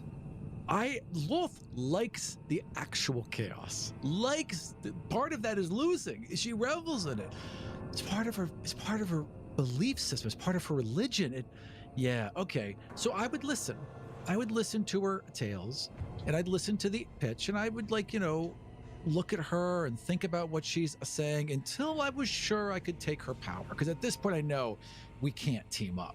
We have very different goals, and this would not be someone I would stay aligned with or feel like I could use, really, especially if she's going to bring the rest. So my question would be, can I take her power? You don't know how this world works, but you can feel enough of the magic to start to put together sort of some base theories. Roll Arcana. I rolled a 13, sadly. 9 plus 4 is 13. What you're certain of, the only thing you know, is that if you kill her, her power will get loose. Right. There are some gods, there are some places where that's like a slow leak, where it's a gas, where it's an object you could cut out of her. You don't really know, but what you can tell is that if you kill her, her power will still exist, and it could be taken. But how it will leave is up in the air, and how you would collect it, I would say God only knows, but that's a little redundant here. And that wouldn't do anything, because just killing her and stopping this doesn't help me. I'm still gonna have to face whatever's coming and figure out this new world. And she's connected to everything. I need it to stay intact. But how do I do that? All right, well then I'm just gonna have to play along. Because if she wants us to kill, I definitely want to kill whatever new Torm this is.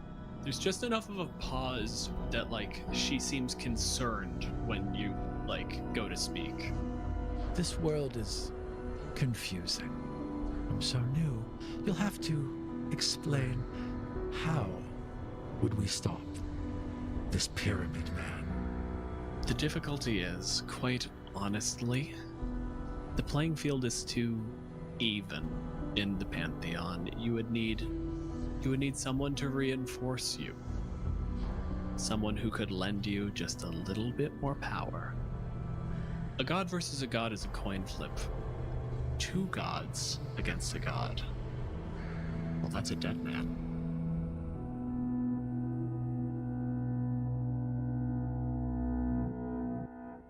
Oh, and it being given as a gift must just feel so much different than all the people I've stepped on to get where I am. Who deserved it? Every one of them. Every one of them. In fact, they enjoyed it. So I think that what I would have to say is that if I felt that pull, my first thing that I would do would be, if it's so intoxicating, if it's so energizing, can I pull more? I'm going to just say it again then. Roll me divinity. That's going to be, oh god damn it, that's 5 plus 10 is 15.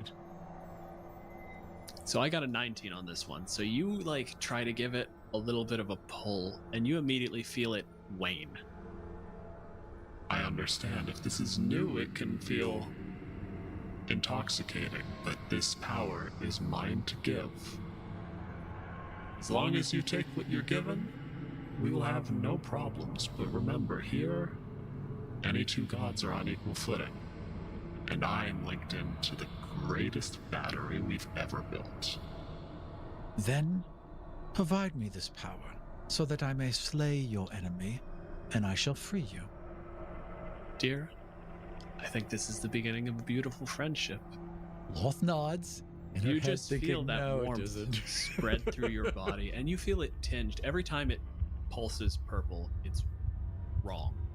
You feel little things it's the chaos magic at first. It's all the power that you know, and then there are things like a rhinoceros or gemstones, currency in general.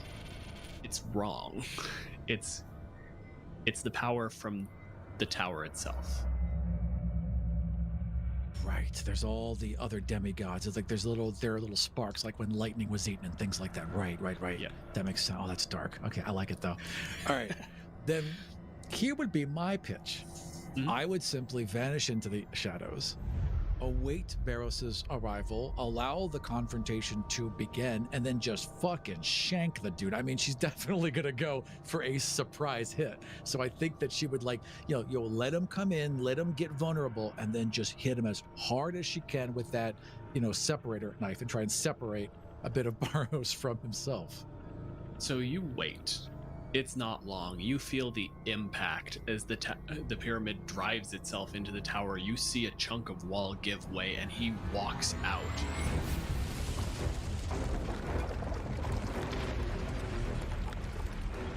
Jesus. If you did not know better, you would say he was down the hallway, expecting it to continue, and he just started walking before the collision, and when the collision happened and the doorway was open into the right room, he just took the next step.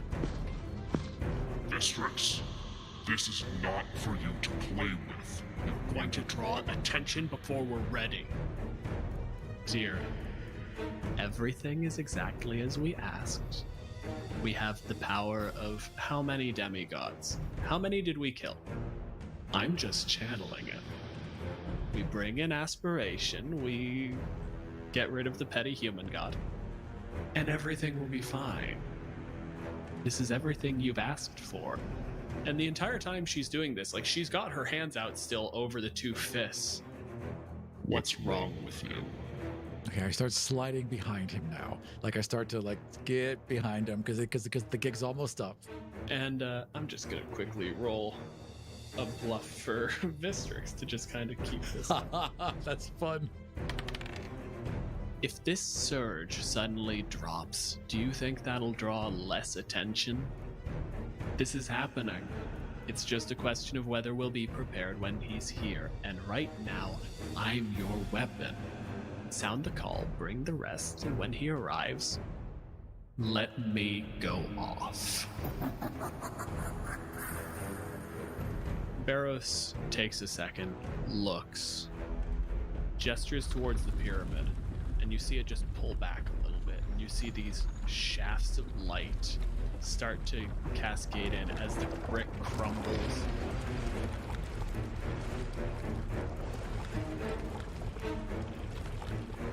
I will contact Sephor, and he will alert the rest of them. And he starts reaching out his hand towards the sun. Take it off. Take his hand clean off at the wrist. Make sure he cannot do that. I'm going to say that, one, you've got the drop on this guy, and you've been watching him for a while. This is absolutely a surprise. Yeah. As an assassin, if you hit, this is a critical hit. You've got advantage.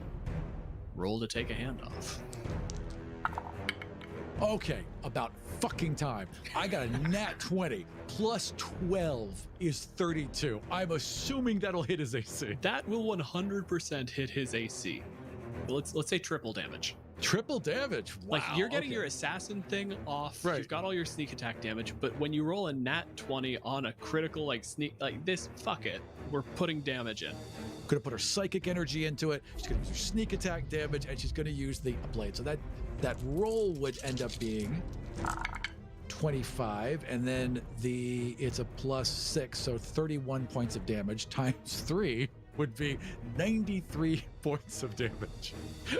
Now, there aren't rules in 5th edition for, severing arms and shit, because 5th edition is a boring game.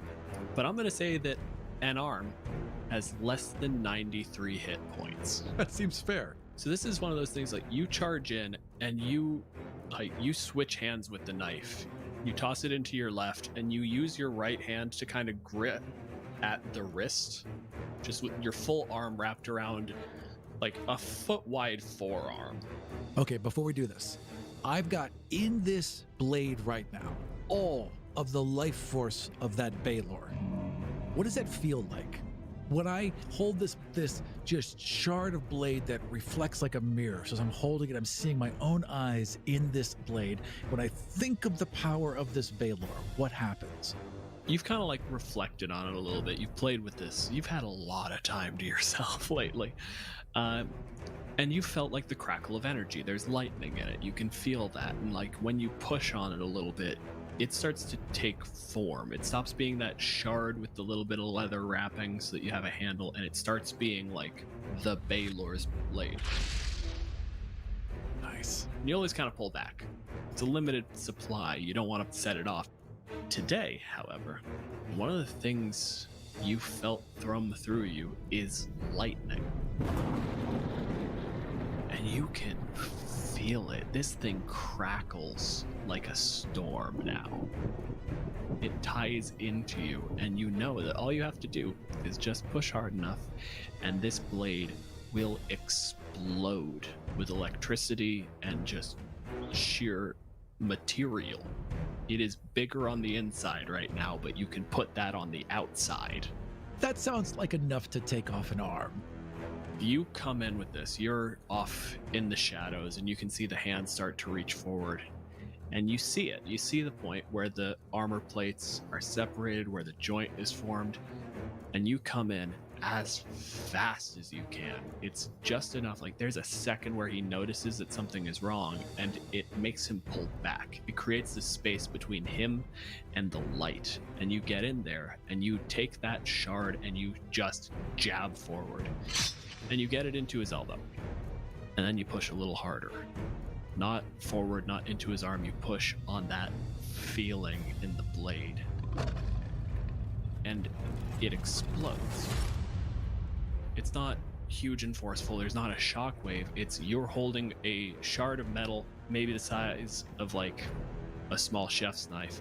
And all of a sudden, from the far side of his elbow, a blade sticks out a solid meter.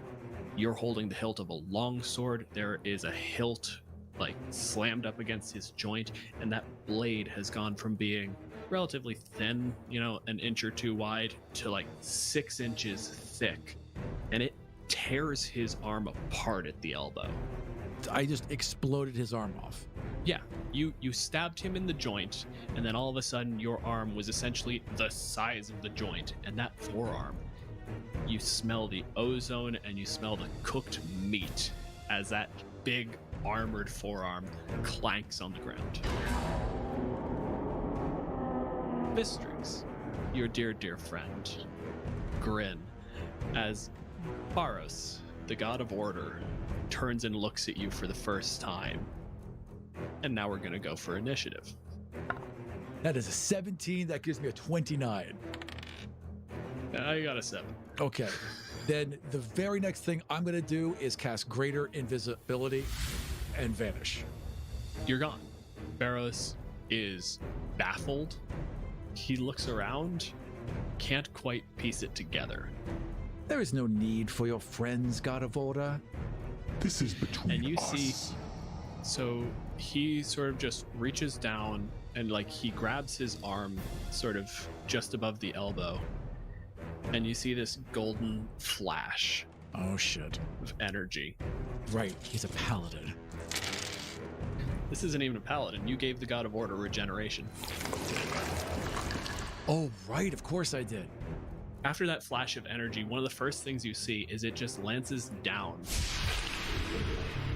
The framework of the arm is established in glowing energy, and it starts to just reform. Fuck. The way the arm is moving, it's immaterial. It's not there yet. But he's just going to grow it back. Right. Within 2-ish minutes. Oh, that's not great. Okay. Guess I should have gone for the head. He reaches back. He grabs a great sword from his back. And he pulls it. And he just hefts with his back. Like he tosses it off his shoulder. And the tip slams into the floor with enough force to like gouge a solid 3-4 inches deep. And you just have these little flashbacks to a very tall red man with lightning wings and a whip.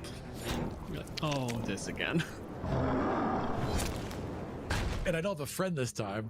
It's just me. I technically have a friend. A friend. Speaking of which, this might be a good time to see exactly what kind of power I could pull from her and use against this guy. I mean, strictly speaking, this is just going to work like a perpetual bridge. She's just fully stabilized. Okay, if this guy is anything like Helm, then going toe-to-toe with him is suicide.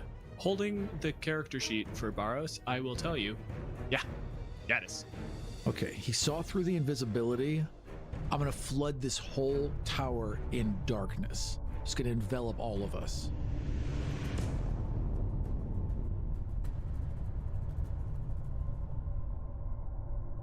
There is one bit of light, and you can just see that red glow from Vistrix, where she's sort of holding that power.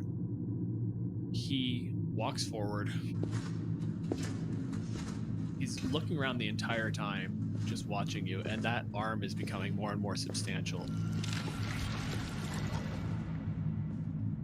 You can see that it hasn't reached full physical state yet, because it sinks into her head a little bit. And I'm going to use Consume Divinity. Oh, dear God. Okay, I guess nothing I can do because I don't know what he's doing, but as soon as I have a chance, I'm going to fucking stab him. But yeah, he can do that. I forgot about that. Fuck. Oh, why did I build this character? Yeah, you've made choices, man. Also, Vistric rolled a 2 on her con save. Plus I got her trapped. Oh, what a fucking stupid move. Yeah. So the good news is your bridge is going to stand, because at this point she is a pure conduit for power. He reaches out and you see like this little pendant. It's beneath the armor. Glow, that bright purple pink, that color of divinity and astral power. And you just watch her, like the red in the threads dims. It goes down to purple. The light in her eyes, the glow from inside of her is gone. Whatever he did, he just shut off a god. The second that Barrows lays hands on Vistrix, I wrap him up in every inch of webbing throughout this tower. We're going to call this a divinity roll. How about a divinity grapple? Yeah, this is basically a divinity grapple. So that's how we're going to roll this. So Barros has a 21. That's the number to beat. Oh, it was an 11, but it rolled over to a 9, so I got a 19. You start wrapping him in threads, and that hand, it's not enough, like, you know he couldn't grab the sword with it. So he just takes that insubstantial hand. It had that bright yellow golden glow, and you see that red that he tore away from Vistrix, suffusing it. And he just slashes through it. As you try to kind of weave this web around him, he's ripping it apart. And every time he does, every time he pulls, and you're on the far side of it, you watch his head just flick around. He's tracking roughly where you are. He can't see you. You're in darkness, you're invisible, but he's got an impression. Then while he's in darkness, surround him in hypnotic pattern as I'm circling the room. Okay, how's hypnotic pattern work? So Loth is at the outside edge of this round chamber, just slinking around the edges. And as she does, she weaves her hands into the webbing in the ceiling and activates each of these spiders that have gathered. And as they lower, they glow. They glow with these throbbing lights all around him, like a really fucked up Christmas tree. Just because I want to show off that I built this guy like a dickhead, would you say that you're within about 5 feet of him? No, actually, I wouldn't say that. As you're doing this, like you were trying to grapple him. I was trying, but I wasn't. I used the webs that were around her. Yeah, fair enough. So I'm still like 30 feet away. Like I'm keeping my Mage distance. Slayer doesn't go off. Sorry. but I do need a wisdom save from him for the hypnotic pattern. So let's see if that actually affected him. Wisdom save 18. 24, fucker. Fuck, yeah. The lights pass by his eyes like all these, but he's still just staring through them, through the darkness towards my general direction. He doesn't quite have it down. Bats these things away, these patterns, these motes of light, the spiders crawling through just mid-air, watches through them. And then he just sort of looks at his hand. And at this point, that chaos energy has beaten out the order. It's just glowing bright red, and he just sort of like reaches out, and you see him grab the darkness. And he's going to use reality manipulation Fuck. to reverse an effect. And this room goes up brighter than the fucking surface of the sun.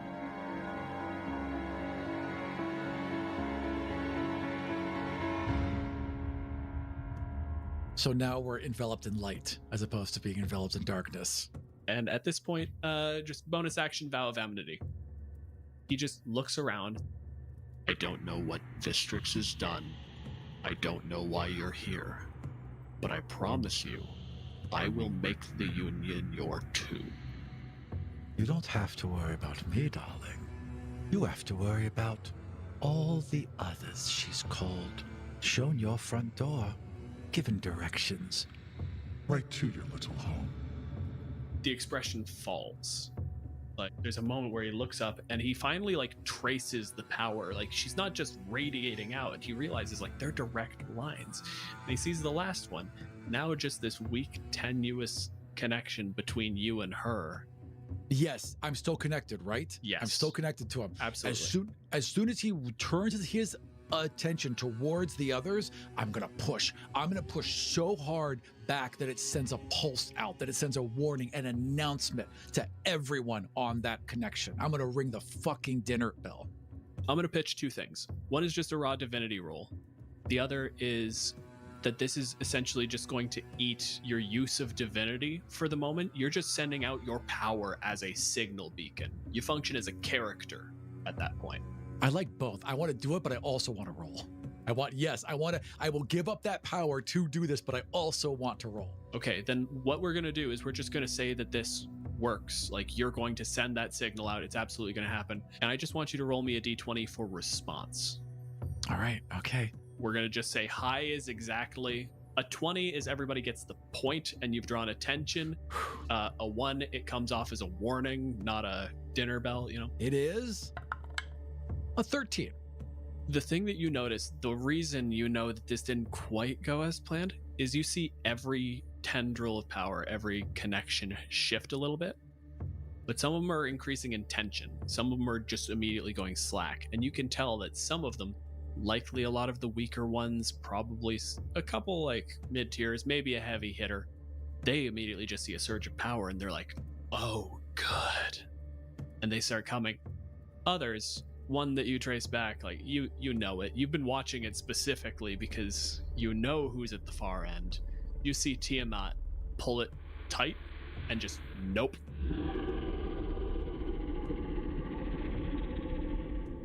Don't know what that is. That's not my goddamn problem. That's fair. Shame. She's always fun at a party, but yeah. Yeah. But also just no. Yeah, all right. Also, let's not deal with it. Yeah. Because this involved basically putting aside your divinity, I'm not going to call this an action. I'm going to leave you your turn. But you are in this brightly lit room and you know that there are things coming. I would use whatever lingering power I had to show Barros. This one is this god. I know this one. Well, and just like going through all the information, just keeping him distracted. Do you have like a fascinate or something as a bard? I really did build her in a very specific way. I do have. Oh, you know what I have? I have detect thoughts. So while I'm doing this, while I'm just showing him information that I think he would like information about the gods that I know of, right? Yeah. While I'm feeding him that. You're using this as sort of a window. Exactly. I need to know what this guy is thinking. So I believe on a cast, you just get surface thoughts. You initially learn the surface thoughts of the creature, what is most on its mind in that moment. As an action, you can either shift your attention to another creature's thoughts or attempt to probe deeper into the same creature's mind. 3 things. One is a just huge sense of betrayal. It's not a deep cut. It's not like a heartfelt like, oh my god, I was relying on you. It's this hinged on you and you failed me. Rage and hate. It's for you. There was the arm incident. And then the last one is just every time a new image flashes through, it's not panicked, it's not afraid, it's not angry. It's a firm and resolute no. This world was unstable, and I will not let you do this. Do you want to do the push? Do you want to try for the wisdom save and see what else you can get out of him? Or Yes, and I'm looking for one thing. I'm looking for one very specific thing. This interaction with Vistrix has shown me that I know all gods can be killed. Of course, gods can be killed, but this interaction has shown me that they have to be killed in a certain way. In order to control their power, it's not like with our world where you just take them out and then you get it. There has to be some sort of ceremony, some sort of specific method that you kill them by, and that's what I'm looking for. So they need to roll wisdom save 18. 2. Oh, yes! The fundamental nature of that power transfer in this world is if you have enough of a connection to the divinity at the time of death, it will flow into you. You're pretty confident that if Vistrix still had everything that she was, and you stabbed her while that bridge was active, it would have just tunneled in. I should have just killed her. But you didn't, you big dumb dummy. The problem with Loth is that she never takes very direct action. She's always a little curious, be a little little bit investigative, and when she should just strike. She plays with her food too much. That's what it fucking is. She plays with her food too much. Spiders. If you wanted Barros, if you want to take order from him, you would have to do something that would basically ingrain order in you. And then at that moment of death, it's just almost like a fucking magnet. This is what she's got to do then. She needs to get him off his guard, get him to kind of trust her just for a second. And then she has to cut all those strands. She has to get in close, cut every single strand to every other deity that's coming in, every other force, every other link out there. Cut them all, reestablishing order, returning order to not only this universe, but every single universe she was attached to. Every single disruption I'm going to end in one blow. And then when I'm in that zone, sink that fucking knife as far into his neck as I possibly can. Oh, you're very, very hopeful for a man who just used his action. I really am. Barros circles wide around you. He sort of does that, the standard stalking, watching, and he gets between you and Vistrix, and he's almost that Terminator, like, head tilt of, like, watching you. And then, with no warning, almost like his arm went from still to in motion instantaneously. And I'm going to cast Thunderous Smite. I healed on the journey to Earth, right? Yes, you came into this fight at full. Go ahead and take a long rest there. There we go. Does a 21 hit your AC? In this particular incident, it doesn't, because I just used my blade as which is my Kensite weapon. So no, in this particular incident, it does not hit me. Okay, so I'm going to use Lucky. Oh, damn it. Fuck you. 26 hits you. Yes, it fucking hits me. God damn The it. God of Order makes it work. You are going to take 12 points of slashing damage, 3 points of radiant damage, and 6 points of thunder damage, which is in total 21. Now I need you to make a strength save. That is not my best save. I'm very aware. That is going to be a 6 + 1 is 7. It doesn't matter what it is. It's literally impossible for me to get a DC that low. He swings, and first there's the sonic boom. His arm doesn't even accelerate. It goes from stationary to at velocity, and this entire greatsword hits you in the chest. It takes the wind out of you, and there's a second clap of thunder, and you are hurled backwards and slam into the wall of that pyramid, and you are bathed in the sun.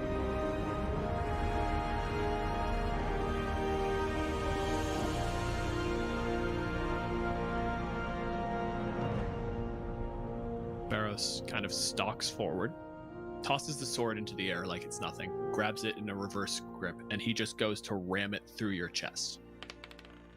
That is a 16 plus 11 is a 27 to hit. That hits.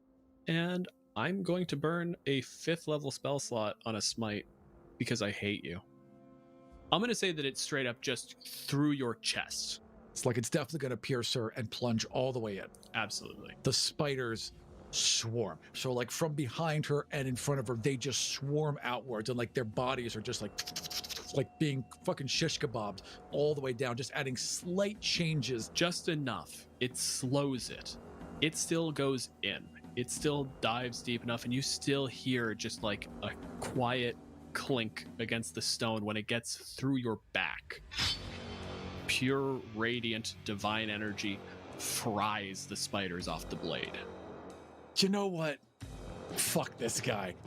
As the spiders are falling away, burning, and this light is, emanating from my chest, and pain is searing through her, her eyes just go white, and her jaw unhinges as fangs crawl out the side. Her neck cracks. Her body seems to separate and pull around where the sword has pierced her until her chest expands and arms just start ripping out of her back and legs. Her whole like lower abdomen drops, and she rises to this 12-foot tall drider. And the very last thing she does in her transformation is the dagger slides from her hand as webbing wraps around it, and it just tinks off the ground as she's turned it into a whip.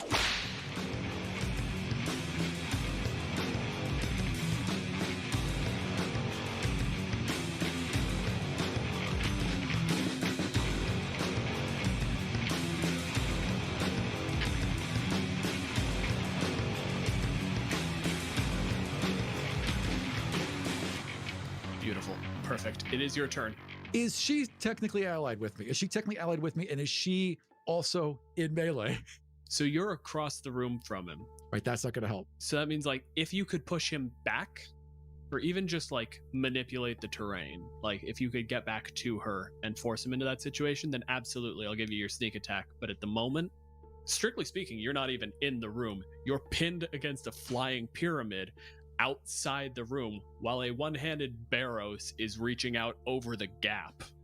Then I'm going to use the webs to push her encased body towards the back of Barrows as I come back at him with my like whip chain now. So basically I'm just like having them both kind of meet in the center as I strike him with this whip knife. Give me a divinity roll to make that pull, because that's a goddamn stretch and you know it. I know it is. I know it's a stretch. 18 plus my divinity, which is 28. I rolled pretty well on that one. You just yank her. In story terms, she's thinking by bringing that power closer, she might be able to regain control of it. She's not quite sure what Barrows has done. She doesn't fully understand it, so she's trying to regain the power while she drives power into him, like kind of, sandwiching him. You yank that thing forward, and I want you to make your attack roll. Make it an advantage, and I'll tell you why later. First roll is 8 plus 12 is 20. Second roll is 17 plus 12 is 29. That's probably going to hit. Give me your total damage roll. Okay, so with all the bullshit, Yep. it's going to be 48 points of damage total. Random. As a reaction, once per round, the God of Chaos can choose to randomize any event that occurred. Barrows and Vistrix switch positions. And your dagger flies through the throat of the God of Chaos. At this point in time, you just feel this flare. It's not quite heat, it's not fire, it's radiant energy. And you look up, and someone watched you do it. Oh dear. Barrows got out. Barrows got attention, and you just killed a god in full view of Sephor. Oh, because we're in the sunlight. Oh, that's a problem. The good news is, there's an immediate pulse. And divine energy just rips through. You see his hand basically like it re-solidifies as that sheer energy flows through him, but the red just cascades out. Oof. That consumption effect, he didn't truly steal her divinity. It was still hers, and the moment she died, it was just fucking set loose. Right. What happens to all the connections? At this point, you've created a tight enough knot that you think it's like it'll hold without her kind of holding it there. You wound them into themselves, and then she kept pulling on them tighter and tighter, like that connection is still there. Did her divine energy leave, or is it tethered? It's in the union. Do you have a second attack of any sort? I do. I absolutely 100% do. I 100% have a second attack. And with that second attack, seeing that, or action or whatever, seeing that she has that I've killed her, sorry. Happens. They switched positions though, right? Yep. So she wasn't in the Union when I killed her then. Yeah, that's true. Baros is in the Union. Baros is in the Union. So if Vistrix isn't in the Union, and I just killed her with this knife that captures souls, that means that this god of chaos is now in this knife. Sort of. There's a flaw. Her power is not in her. At the moment you killed her, Baros had it. Right. He doesn't keep it. He didn't actually properly steal it. He did the whole consume divinity thing. He basically is still on a tether to her, but he had it in his hand. Right. That does not mean you did not get divinity, because there's a lot of stuff in Vistrix right now. And that dagger, you reach out and it feels almost exactly like it did when you killed the Baelor. It crackles with lightning.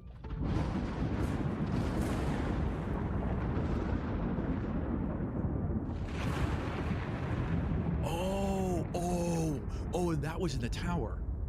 What else is in this? Essentially, what we've got here is when you killed her, it just started to suck. This dagger is essentially a vacuum. The moment it kills something, it tries to absorb the essence. So Right. it just started sucking through the bridge until Vistrix was dead. The moment her heart stopped and the bridge fully collapsed, your pipeline got cut off. But you just had demigod after demigod flow into this blade. Outstanding. You have lightning, all those things I mentioned earlier in the episode. The fucking rhinos, the weird god of beasts. There's got to be more, but we know at Yes, least there is there's lightning, Yes. rhinos, gemstones, Was it weapons or shield. shield? It was shields? definitely okay, shields, cool. which is yeah. cool, which is super cool. We'll get some mileage out of that by the end of this fight. That's great. And I have access to all this right away. Basically, yeah. Okay. I would then pull the knife out of her throat, somewhat sadly, like a little sad. I mean, they weren't going to be best friends, but she kind of liked her. She pulls the knife out and just turns with it kind of like over her shoulder, kind of casually, a smile creeping across her face, and just turns towards Baros. As you get that moment of full-on villainous smug, and you touch this power, that divinity does not stay in the blade. It is leaking into you. You have claimed it. But as you stand there, you know that feeling where you step out onto asphalt on a hot day and it feels like the sun is looking directly at you? Yes. Oh, right. Damn. Yeah, you just murdered the god of chaos in full view of Sephora. Right. So there is a bit of a drawback to her not being in the Union. Right. Right. Then it's time to end this. It is time to end this. I was going to play with Baros, maybe get some more information, maybe just vamp because it's fun. But no, I'm going to end him as fast as I can. What is the most devastating attack I have at my arsenal right now? Let's ignore what the most powerful thing is. In this moment, you can feel several things, and one of them is lightning. And tell me there's anything even remotely close to hitting that Venn diagram between vampy and powerful. It's perfect. It's the Emperor. It's infinite power. So Lolth kills Vistrix, pulls the knife out of her throat, recognizes the power coursing through her and what that means. She goes to face him, and then the heat and the sun and that eye of the sun kind of focuses on her. And she turns and she considers it for a moment. She's not unworried, but the smile returns to her face. It's awful bright out today. It seems like the perfect time For a storm.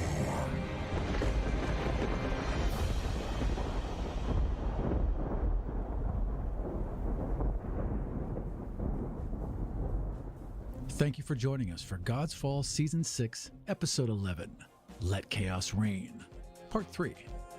We are busy recording and editing new episodes of Godsfall and posting my DM's notes, behind-the-scenes videos, early releases for this show and others, maps, art, and so much more at patreon.com/Godsfall. For more information about Godsfall, visit godsfall.com, where you can find links to our website, our social media, and all the ways you can help support the show. And we'll see you next time in the world of the Five Kingdoms.